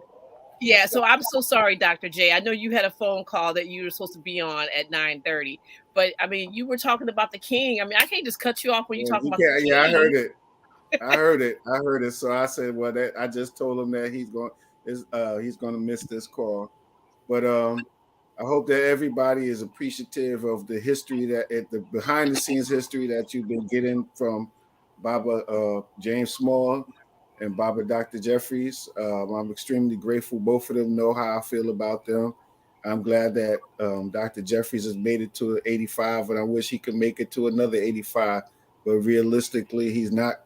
So we have to do what we can to help him to cement his legacy, to do what he needs to do in this lifetime to create something for the next 2 or 3 or 4 generations. I mean, he's already done a lot, but now we have the books and the documents and the CDs and the DVDs and all of that stuff. We have to help him to make sure that his legacy will be here and accessible for other people who may not have had the privilege, like myself or Brother Small or you or Imhotep, to hear him in his lifetime. We have to make sure that those things are here for other young people to feed off of, to move us forward in this African family renaissance that Dr. J is always telling us about. And I see a note. Thank you to Jewel. Thank you. That's Michelle. That's our girl right there. So Dr. J is very special to me and to Brother Small, I know, and to many of you. I told him the other day, you have affected so many young people that you probably have no idea of how deeply you've affected them, how your words are. For me, before Dr. J, there was Malcolm, and then I heard Dr. J, and it was like Malcolm at CCNY was still alive. And sometimes when people say they know how, those who worked with Malcolm, how they cried when he died and those things, and how they would have given his life for them. I know exactly how they feel, because those two men right there, I will give my life for them. And they have shown me what African manhood is, what it needs to be. Not that they're perfect, so nobody get me wrong, because they're not perfect. They have slip ups, and they just like everybody else do. But in terms of their integrity, in terms of being consistent, in terms of standing up for their people, I don't know anybody that could beat these two gentlemen, and I appreciate them so much. They know I love them. And so I'm glad that you took this moment on behalf of HAPI to acknowledge Dr. J's birthday. And I hope that we can continue to acknowledge more birthdays for him. But family, we need y'all to get out there and do the work. So if I could say that, if you really love Dr. J, get out there and do the work. Our young people need you desperately. Our community needs you desperately. There are elders right now that don't have somebody like Dr. J and Brother Smalls have me and their children. There are elders shut in that need your assistance, that need somebody to talk to. Go find those elders and talk to them. There are young people that are being bullied on the internet. There are young people that are being forced to go into gangs. There are young people that need knowledge of self. If you have that information, share it with our young people. And if you truly love these two gentlemen here, that's the best thing that you could do to show your appreciation and love for, because that's what they've done their whole lives. So that's all I really can say. Imhotep, my brother, I know you there. I know you were there in sentiment as I am, and we in the same age group, and we're going to try to pull those along in our age group to pick up the slack that it has, because that whole 40 to 60 range, there's something that happened there. I mean, there's a lot of good things that we don't know about, but that group right there, we need to pick up the slack, and these elders need to be able to rest now and give us counsel and advice. So well, you know what? That's it. Yeah, but let me tell you, Charles, these two don't act like elders, especially that Professor Small. The way he just be running around. I tell you, it's like you can't even keep up with these guys. They are always constantly busy doing something. But thank you for coming. Yeah, thank you for coming through. Thank you, Imhotep. All right. Okay, family. We love you too, Brother Charles. We just want to tell you. Oh. And it would be good if Charles could put pen to paper and write about going into those slave dungeons and then going into the new city of God, Yamoussoukro, because he had an experience and nobody else has had that type of experience, and he needs to put it on paper and then raise it up. Yes. Yes, we do. And Felicia, I'm going to ask you now. At some point we're going to have a sit down and have a session about Yamoussoukro and the real Wakandas, not these fairy tale Marvel comic Wakandas, the real Wakandas that Kwame Nkrumah and Houphouët Boigny and others will build. We had Wakandas here in America, and we know some of them by Little Africas, Black Wall Street. We had our Bronzeville in Chicago. We had real Wakandas. So absolutely. talking about Yamoussoukro. So at some point we need to sit down and talk about Hufret Boigny, his vision for Ivory Coast as a portal to opening up or moving Africa forward. Absolutely. And family, Charles, Dr. J, Professor Small, they're going to be with us at the One Africa Returning to the Source Conference and Study Tour that is happening next month. And although we have, I believe we have officially are done, the list is at Egypt Air. We are flying out next month to Kemet, but you can still be part of it. You still be part of this. We're going to be live streaming the entire conference, 2 days with these two elders. We have Dr. Joyce King, who has just signed on. Jabario Zazi will be our host. We have Dr. Vera Nobles, Dr. Wade Nobles, Dr. Rosalind Jeffries, obviously right here, Dr. J, Professor Small, Infudici Juhutimis, Dr. Baina Bello, Dr. Solange Ashby, Asar Imhotep, and Anthony Browder, and Dr. Theopil Abanga. It's like, yo, listen, a way you can be part of this is that if you send us an email and you have a business and you want to be in our commemorative book, please, please, please. So far, we've got we have a few advertising spaces left. So if you want to be down and be part of this book, because this is the first one called One Africa. But these two fellows have been rolling in a lot of places and been to lots of conferences, and some in my lifetime, some not in my lifetime. But if I would have had a chance to be part of those back then, I would have definitely made a point of doing that. But I get to be a part of it now, and I'm extending this to you guys. If you want to memorialize yourself in this book, these brothers have written beautiful abstracts about what they will be talking about in the conference. We will have other articles, beautiful pictures that that you'll have access to see, but you can be part. Your business can be right in there in the mix. So please, I'm gonna put this up. You just send us an email to infohapi.com. Send your artwork, and I will send you an application. Check which how you want it. Send your payment, and there you go. So yeah. So thank you, Charles. Thank you, Charles. Thank you, Imhotep, for coming through. That's what's up. All right. So I'll see you guys later. I'll see you next month, Charles. We'll probably before next month. But all right. I would hope so. And I know. You got lots of work to do. We want to give a special thanks out to Felicia because she's really she moves, she grooves. And my wife says she's very professional. And even though you see her smiling and whatnot, she knows what she's doing. And then trying to raise two African boys, that's a monumental task. So she needs as much spiritual help as I'm throwing some at you now. Raising two boys in this world. And then to try to deal with Taki and all of the great things that he's envisioning, and then keeping it all together with a smile. I've never seen her without a smile, and so you're a blessing. And my wife says you have handled and helped, made it easy for her to teach internationally with her work, and so I know that the Creator sent you to help our people, and you're doing it. So keep on. So nice. Hey, it's real. I see an acknowledgement of that by Thomas Harden. That's my brother. Oh, okay. So I know. Listen, anytime you two dudes are up on the Happy Talks, my brother's he signed in. Okay. He's signed in. Yeah, always. He talks about you all the time too. Yes. I tell you, I can't help but smile when I'm around you guys. First of all, Dr. J, you are straight up jokester. Okay.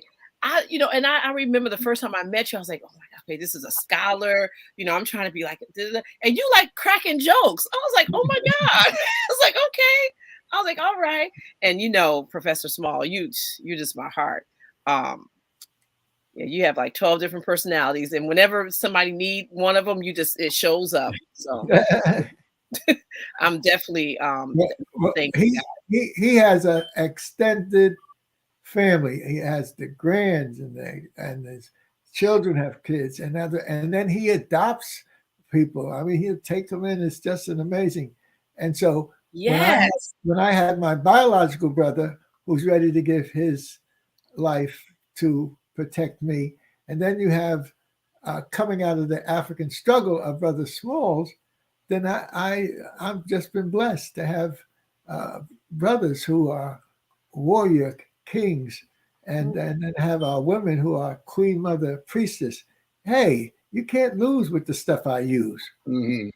Oh, you can't use. Wait, you can't lose with the stuff I use. Okay, yeah, that's what's up. I love you guys. Okay, so we've been here for about like 2 hours now, Dr. J. And so Yeah. I want to just Professor Small, you'll say whatever you want to say. And then Dr. J, if you could just like leave us with something. I don't know. You're gonna just leave us with something you want to leave us with. Well, right now, or you? Well, no, we're gonna have Professor Small. Oh, okay. You do his little piece, and then you will leave us with something, which I don't know what it's gonna be, but I know you got something.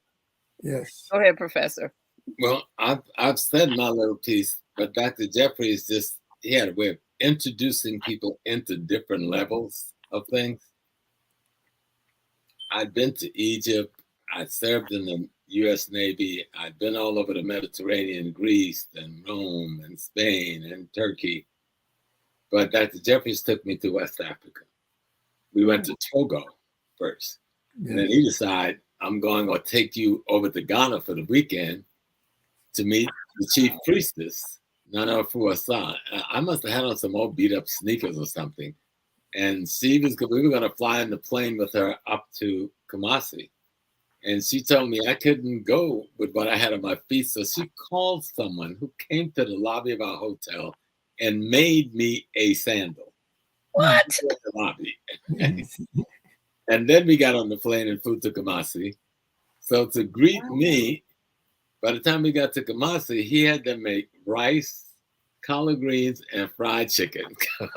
Somehow she knew I was from South Carolina, Wow. So that's the kind of experience you have when you hang out with Dr. Leonard Jeffries, and he takes you across the border and lets you meet the chief priest who builds you a sandal in the lobby and then take you on a plane to her home up in Kumasi. And then you go by road. You go by road to leave Ghana, and you go to Togo. Mm-hmm. And I'm there. I'm the big muckamuck. But the person who was carrying spirit was Professor James Small. And when those people saw him, they started dancing and carrying on. Around that tree with the lady crying. And yes. That was special. And you guys have some stories. A part of that. Well, no, you're in other words, we haven't even begun to tell the stories. Wow. If you want a story about the king of Ghana. He greets us personally, shaking our hands. I have a picture of Akhenaten, James Small's youngest, and he is a little kid, and the king is just grabbing him like he's family. And we had almost 100 people. And 85. Yes, and so this is the great thing that you have this type of experience. Also, when we were in Ethiopia, she had a chance to come out at one of their spiritual celebrations. And so that just elevated her to another level of understanding this African stuff, African seriousness. And she had it when she first went in 1960 to Nigeria at a little village called Ehamufu, and near where they built the great university modeled after the American great universities, built the University of Nigeria. And so she came back with her first experience with African art. she came back with a trunk full of African art and whatnot. So it's this awakening and this love and this ability to strengthen yourself on this African stuff. You know, you can get other people's stuff and it'll work for you too.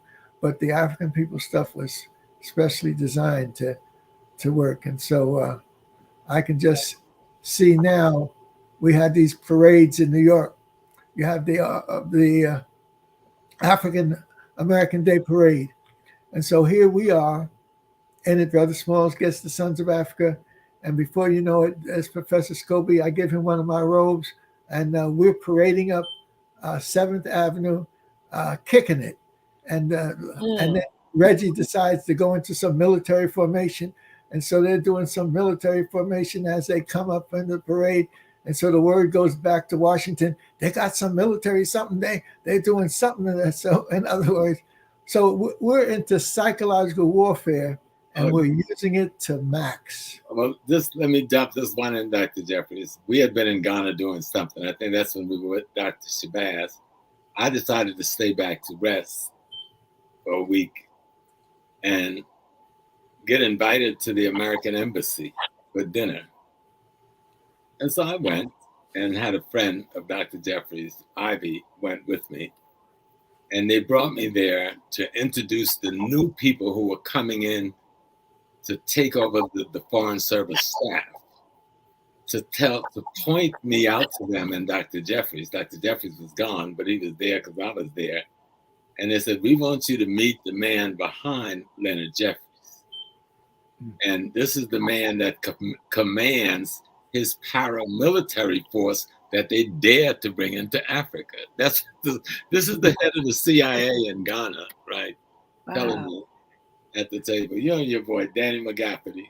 Yes, that's right. That's right. Oh, goodness. So we had some interesting time. They really thought, because when the Sons moved us in and out of Africa, to them, that was a paramilitary force. And we had the nerve to bring our own paramilitary force into Africa. Yeah, because y'all gangster. That's why. Y'all gangster. I love it. Oh. But that's Leonard Jeffries. Wherever he goes, they know that there's an energy. See, there's an energy that's going to affect people. That's the only way they can translate that is into their gangsteristic approach. So they can't see the spiritual aspect of it. So that energy that comes from his presence, his teaching, his kindness, his mixing with the people, it frightens the daylight out of them. Wow.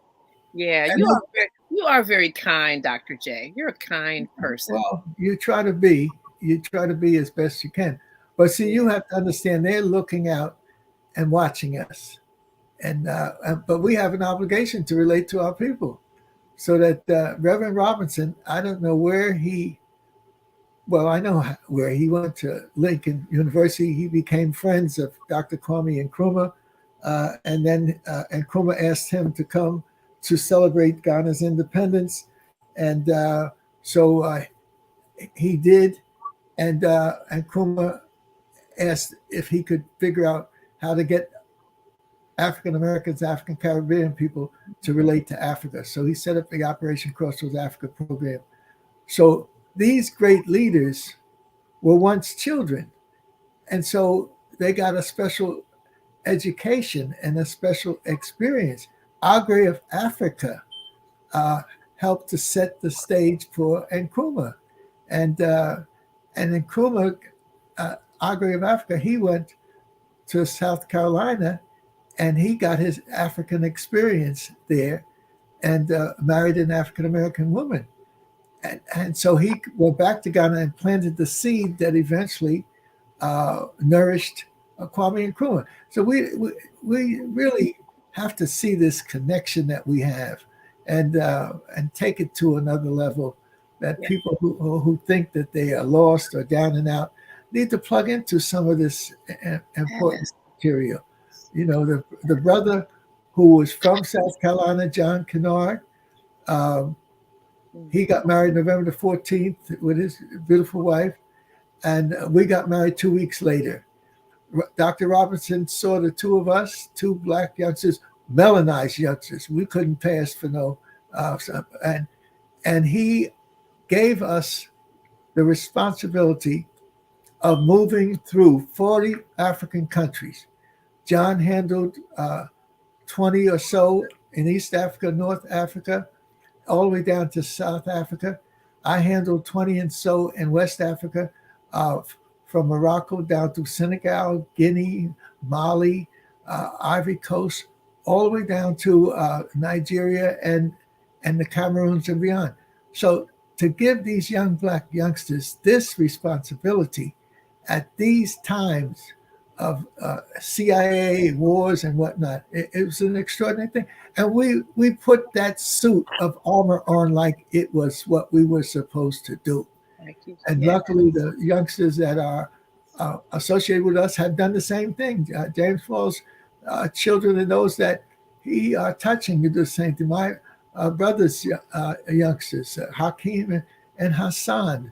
And then you get to dealing with Dr. John Kennard's daughter, the middle daughter. She did her PhD on her father and Crossroads. So now she has moved from Ohio, where she was in charge of the Smithsonian work in Ohio. Then she went down to Colonel Young's establishment in Southern Ohio. Then she went down to Tuskegee. She was in charge of the Tuskegee Institute, in charge of the Carter Woodson Scientific Center, in charge of the Tuskegee Airmen. And now she's back up into Washington. It was her and others like one of her teachers, Dr. Ida Jones, who said that we should think of a place to put these fantastic archives we have. And so it was then that it was suggested that Morgan State, having resources and having an institution to produce engineers and scientists, might be the place where your archives could best serve these young men and women going through. And so hopefully when we come back in March or April, she'll be able to come and give us an assessment on what can happen with the archives. And so this is a great and mighty walk with Dr. Clark, and Wesley Stipes did a fantastic filming thing of Dr. Clark. But with Brother Smalls and myself and the youngsters coming after us, it is not a great and mighty walk. It is, we need a high-tech expressway to the future. And so that's why we need the technology and whatnot to be put in place to make it happen. But this brother is one of our special linkages because he had, when Ghana had its independence, he had Black America there. What do you mean, Dr. J? He invited some of his key Black American friends to come to watch the Ghana independence celebration.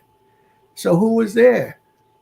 You had a king, the African American king, Martin Luther King. Who was there? You had the Johnsons, Mordecai Johnson, and you had John Johnson, the head of Ebony. Who was there? In other words, our linkage is very important and covering many areas of who and what we are. So it's not just a personal going to Africa for a joyride, it's building for eternity. Building for, yes. That's what's up. Well, family, there you go. It's,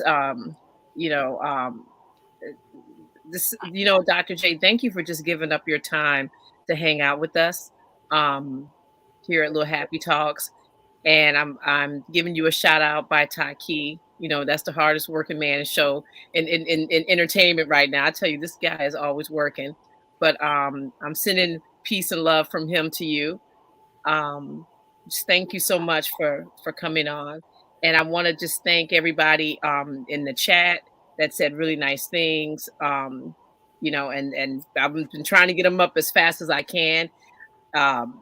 so that, you know, they can be memorialized in this video. So everybody, every time somebody watches it, we can see it. And when Dr. J watches it again, he can see all the people that was giving him, you know, a shout out. Sun Temple, Leo, Jill Jackson, Michelle, all you guys, and Kirk Koo. I don't know who you are, Kirk Koo, Jay Ross, but Kirk Koo is going to be hanging out with us in Egypt.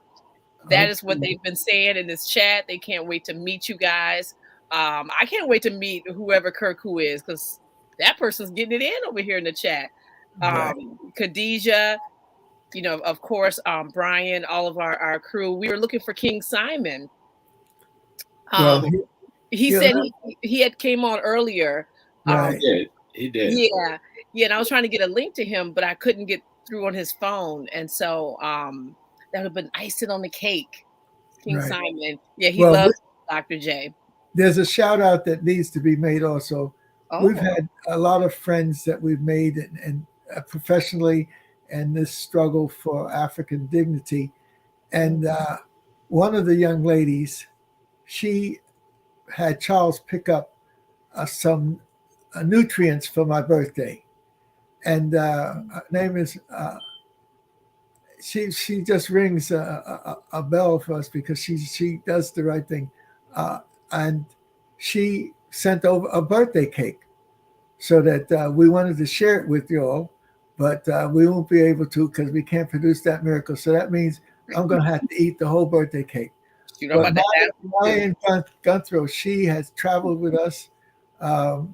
She's now raising 2 daughters that are giants and great women. Her husband was a professor at the City University. He traveled to Brazil with us and other places. And in fact, we have some photos of the famous trip to Brazil. We used to go every 20th of November for the National Brazilian Day to honor Zumbi of Palmares, who created a revolutionary activity against the slavers.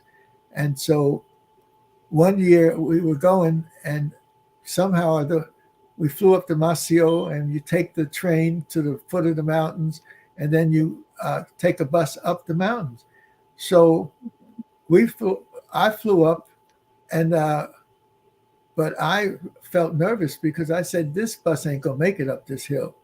So halfway up, I got off of the bus. I had sense enough to say, no, let me that off. Sounds scary.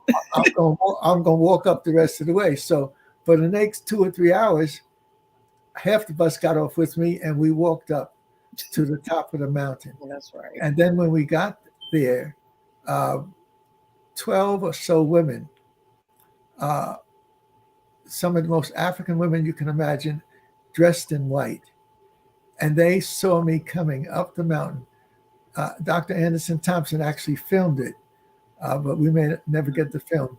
However, the 12 women saw me coming up the mountain, and they got together, and before I knew it, they went over to the Babalao, and they said, we've got to do the ceremony over again because the spirit of Zumbi has arrived.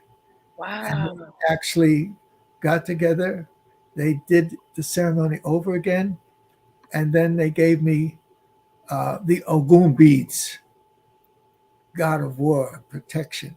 In other words, these are things that we couldn't have planned them. We couldn't have thought these things up. And so we were in the mountains, and we have the pictures here. Marion, she's so good in getting photography.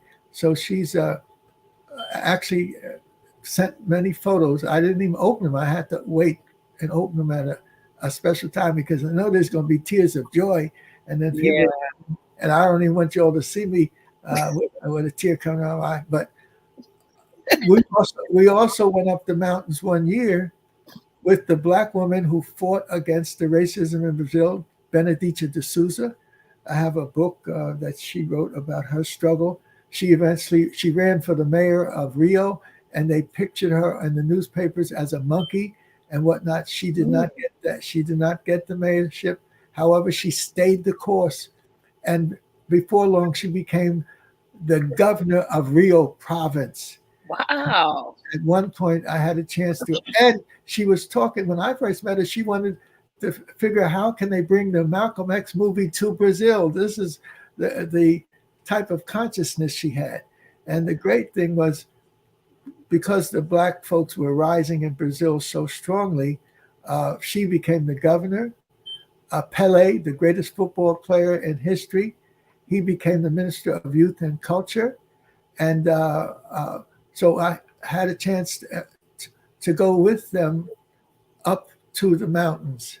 And so Pele became an important part of my experience, because when I was studying in the Ivory Coast and Roz and I were living there and I was doing my PhD, they had a big event and they were bringing the army out. And I said, what the hell is happening? They got a big event and there's tens of thousands of military people, but they all were at the stadium because Pele was going to be there. And then when I did go down and participate, all the man had to do was lift up his leg and shake it, and people started yelling and screaming. I mean, he ain't done nothing. He's warming up. And the people went crazy. So I had a chance to meet Pele in Ivory Coast. I had a chance to meet Pele in the mountain with the spirit of Zumbi. I had a chance to meet Pele in my hometown, Newark, New Jersey. He actually, because Newark has a heavy Portuguese population, and he came when they were trying to get soccer. They built a soccer stadium right across the river in Newark, and Pele came there. So I had a chance to meet this great spirit 3 times in 3 fantastic different locations. So when you tell these stories, people say, Dr. J, are you making this mess up? I said, no, just, and they say that you've met Haile Selassie. And I have to say, yes, about 7 times. Haile Selassie 7 times in the mountains of Ethiopia, yes. And those are fantastic stories of us bonding with our people. Dr. Clark took us up to meet with Haile Selassie in 1973.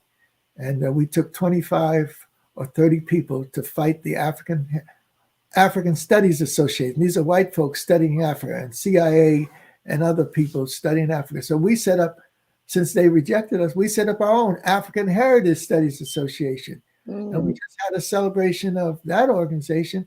And my wife came up with this unbelievable celebration of bringing the leadership and installing them. And it really, I mean, people were really raised up in what Rosin did, pulling these things together. So, we've been here and we've been long distance runners. And so we hope there's more runs to make, but we're passing the torch on. The torch has been passed on. John, our brother Small's youngster, Malik is his oldster, and he got a young brother, Agnat Malcolm X Small, but he calls here and you can feel the strength in his voice. I said, oh my goodness, this is the baby that we have a picture of him taking my African crown off. I'm holding him in one arm, and this is the house we used to live in before we got this house. We are installing Hakeem, my oldest nephew, as a 12, 13-year-old, and he's sitting on a stool as we perform this ceremony. I got a baby in my arm. He's interested in taking my crown off, and so he's doing that. And Hassan, the younger brother, he's standing there as a 12-year-old, and we produced that in the living room of our house, where you had my mother by birth and my father, but he remarried, and Sister Penny, who helped carry him for many, many years, so we didn't have to worry about my father, she was there. And just that image, I got to try to get a copy and blow that up, of us trying to do an African thing in our own home, and we did it. We did it. So these are the things that can make us strong, or you can be feeble and weak, chasing after whiteness. White flour, white bread, be feeble white and knowledge, white people. Get on some brown bread. Get eat some whole wheat bread. Take whiteness out of your life. And then people say, oh, he's such a racist. He said, don't deal with white people. Not if they're crazy, not if they're insane, not if they have a whole history of being sick. And so, hey. Yeah. If you wait, you said if you don't want to be, if you want to be feeble and weak, chasing after whiteness. Wow. That's a quote. Well,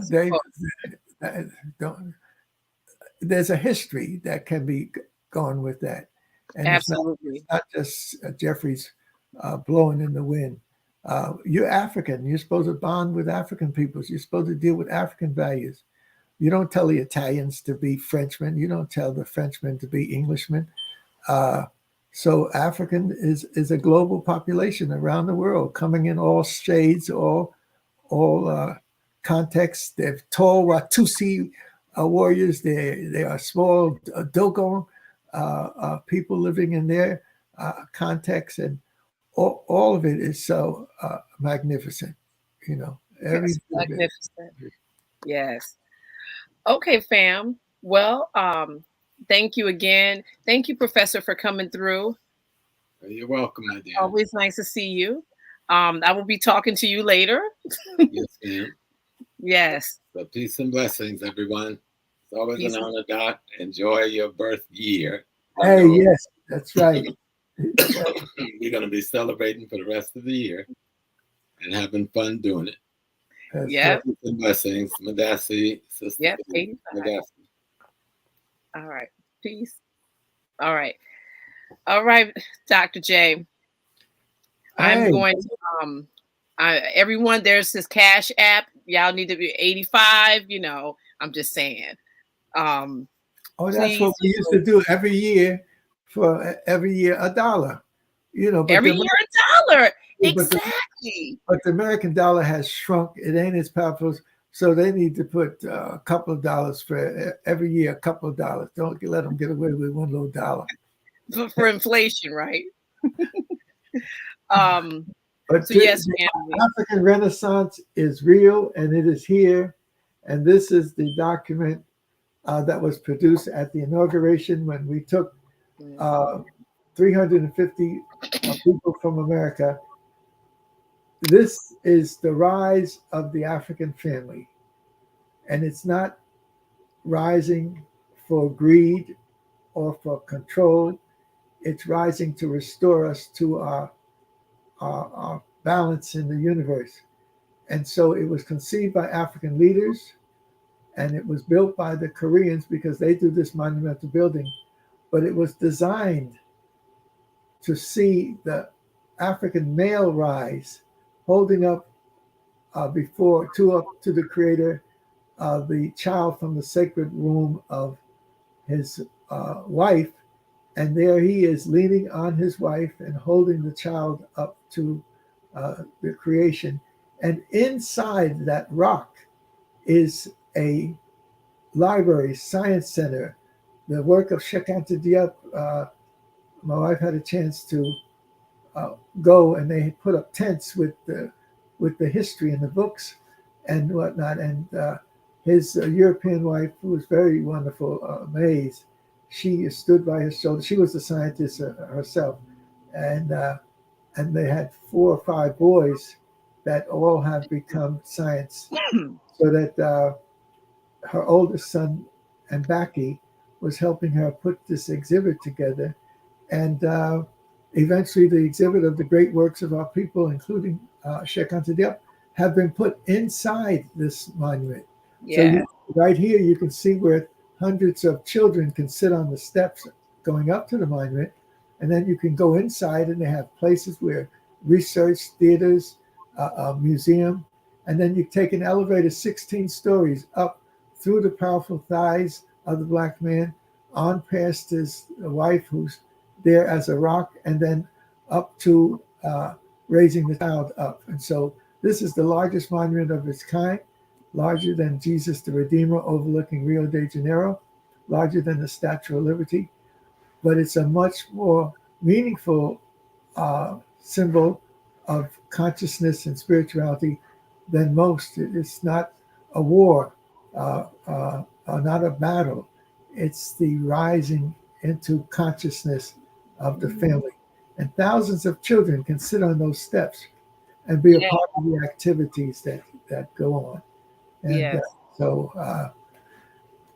I hope that when we get a chance to go to West Africa, we'll get a chance to go also to the Renaissance Monument, which is such an important part of the history and the victory. And if you talk about African Renaissance, that's it. It's called the Renaissance Monument. So Pan-Africanism or perish is what we have to be about. And that's when the Nkrumahs and others joined the struggle, Dr. Clark's. And then we've gone through a growth and development. It's been difficult to try to build nations, but we have to, and then link the nations into federations. And so develop 50 African nations on the continent, more than a dozen African nations in the Caribbean, and a dozen African nations in South America and Central America. It is that organization of people of color which is our responsibility so that we can carry on a meaningful role in the future of the world. Thank you very much. It's been a pleasure. As Frederick Douglass said, if there is no struggle, there is no progress. Those who profess the favor of freedom yet deprecate agitation are men, and we can add women, that want the crops without plowing up the ground. They want the rain without the thunder and lightning. They want the ocean without the awful roar of its many waters.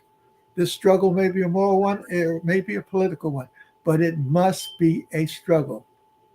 And so that's what we're about, trying to get into this struggle mode to save our people and to save others on this planet called Earth. Madasi P, many, many things. Ashe. Thank you, Dr. J. All right. All right. I will see you in like a couple seconds. Right. Yes. Yes.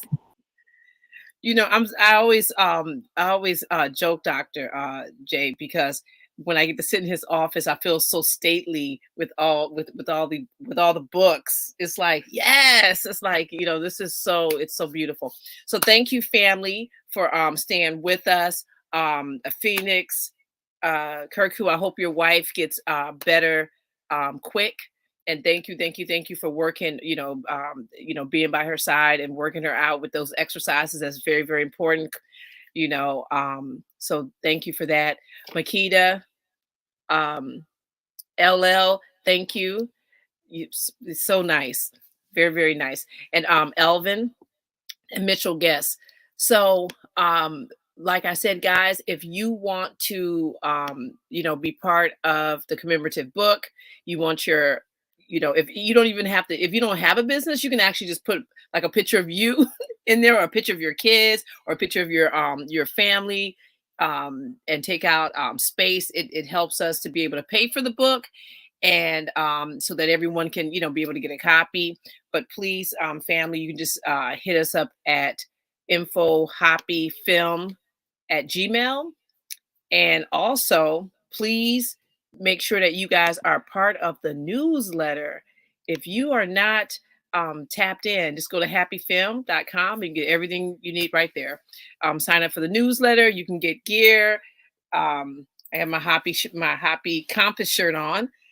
And and make sure that you are following us on all platforms. We are on YouTube, Facebook, Instagram, and Twitter at Happy Film. Very easy peasy. Make sure you guys are liking us. And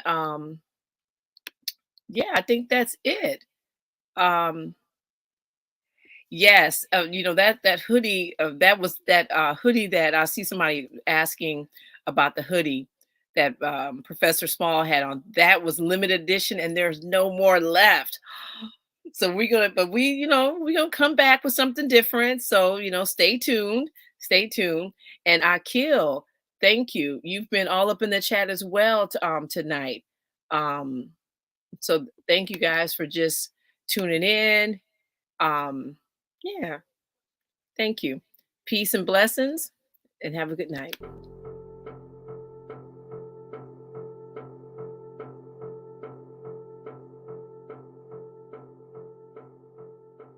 So we have to have our own narrative of what history has been and what history is and what history can be used for. As Dr. Clark, our great scholar, said it best, history can be our clock to tell us where we come from, what time it is, and where we need to go. History can be a compass for us to let us know what we have to do and what we haven't done, so that we have to make sure that we don't build our narrative of socialization, how we get our values, and acculturation, how we fit into society, based upon the lies of European superiority and African inferiority.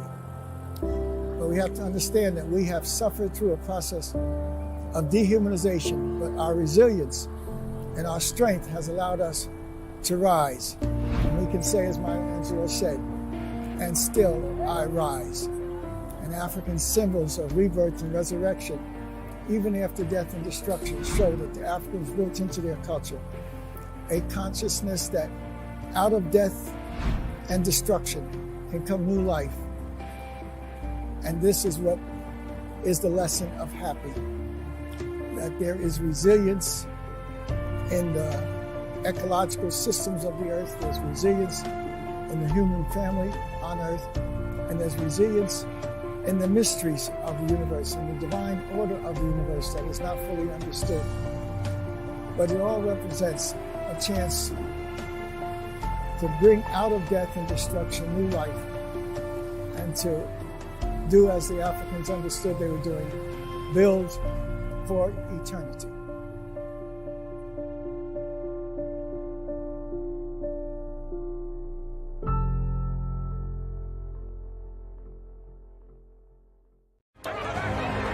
I don't know what we can talk about in this nation without talking about white superiority. Honestly, Who defines the meaning of God also defines the relationship between economy and God.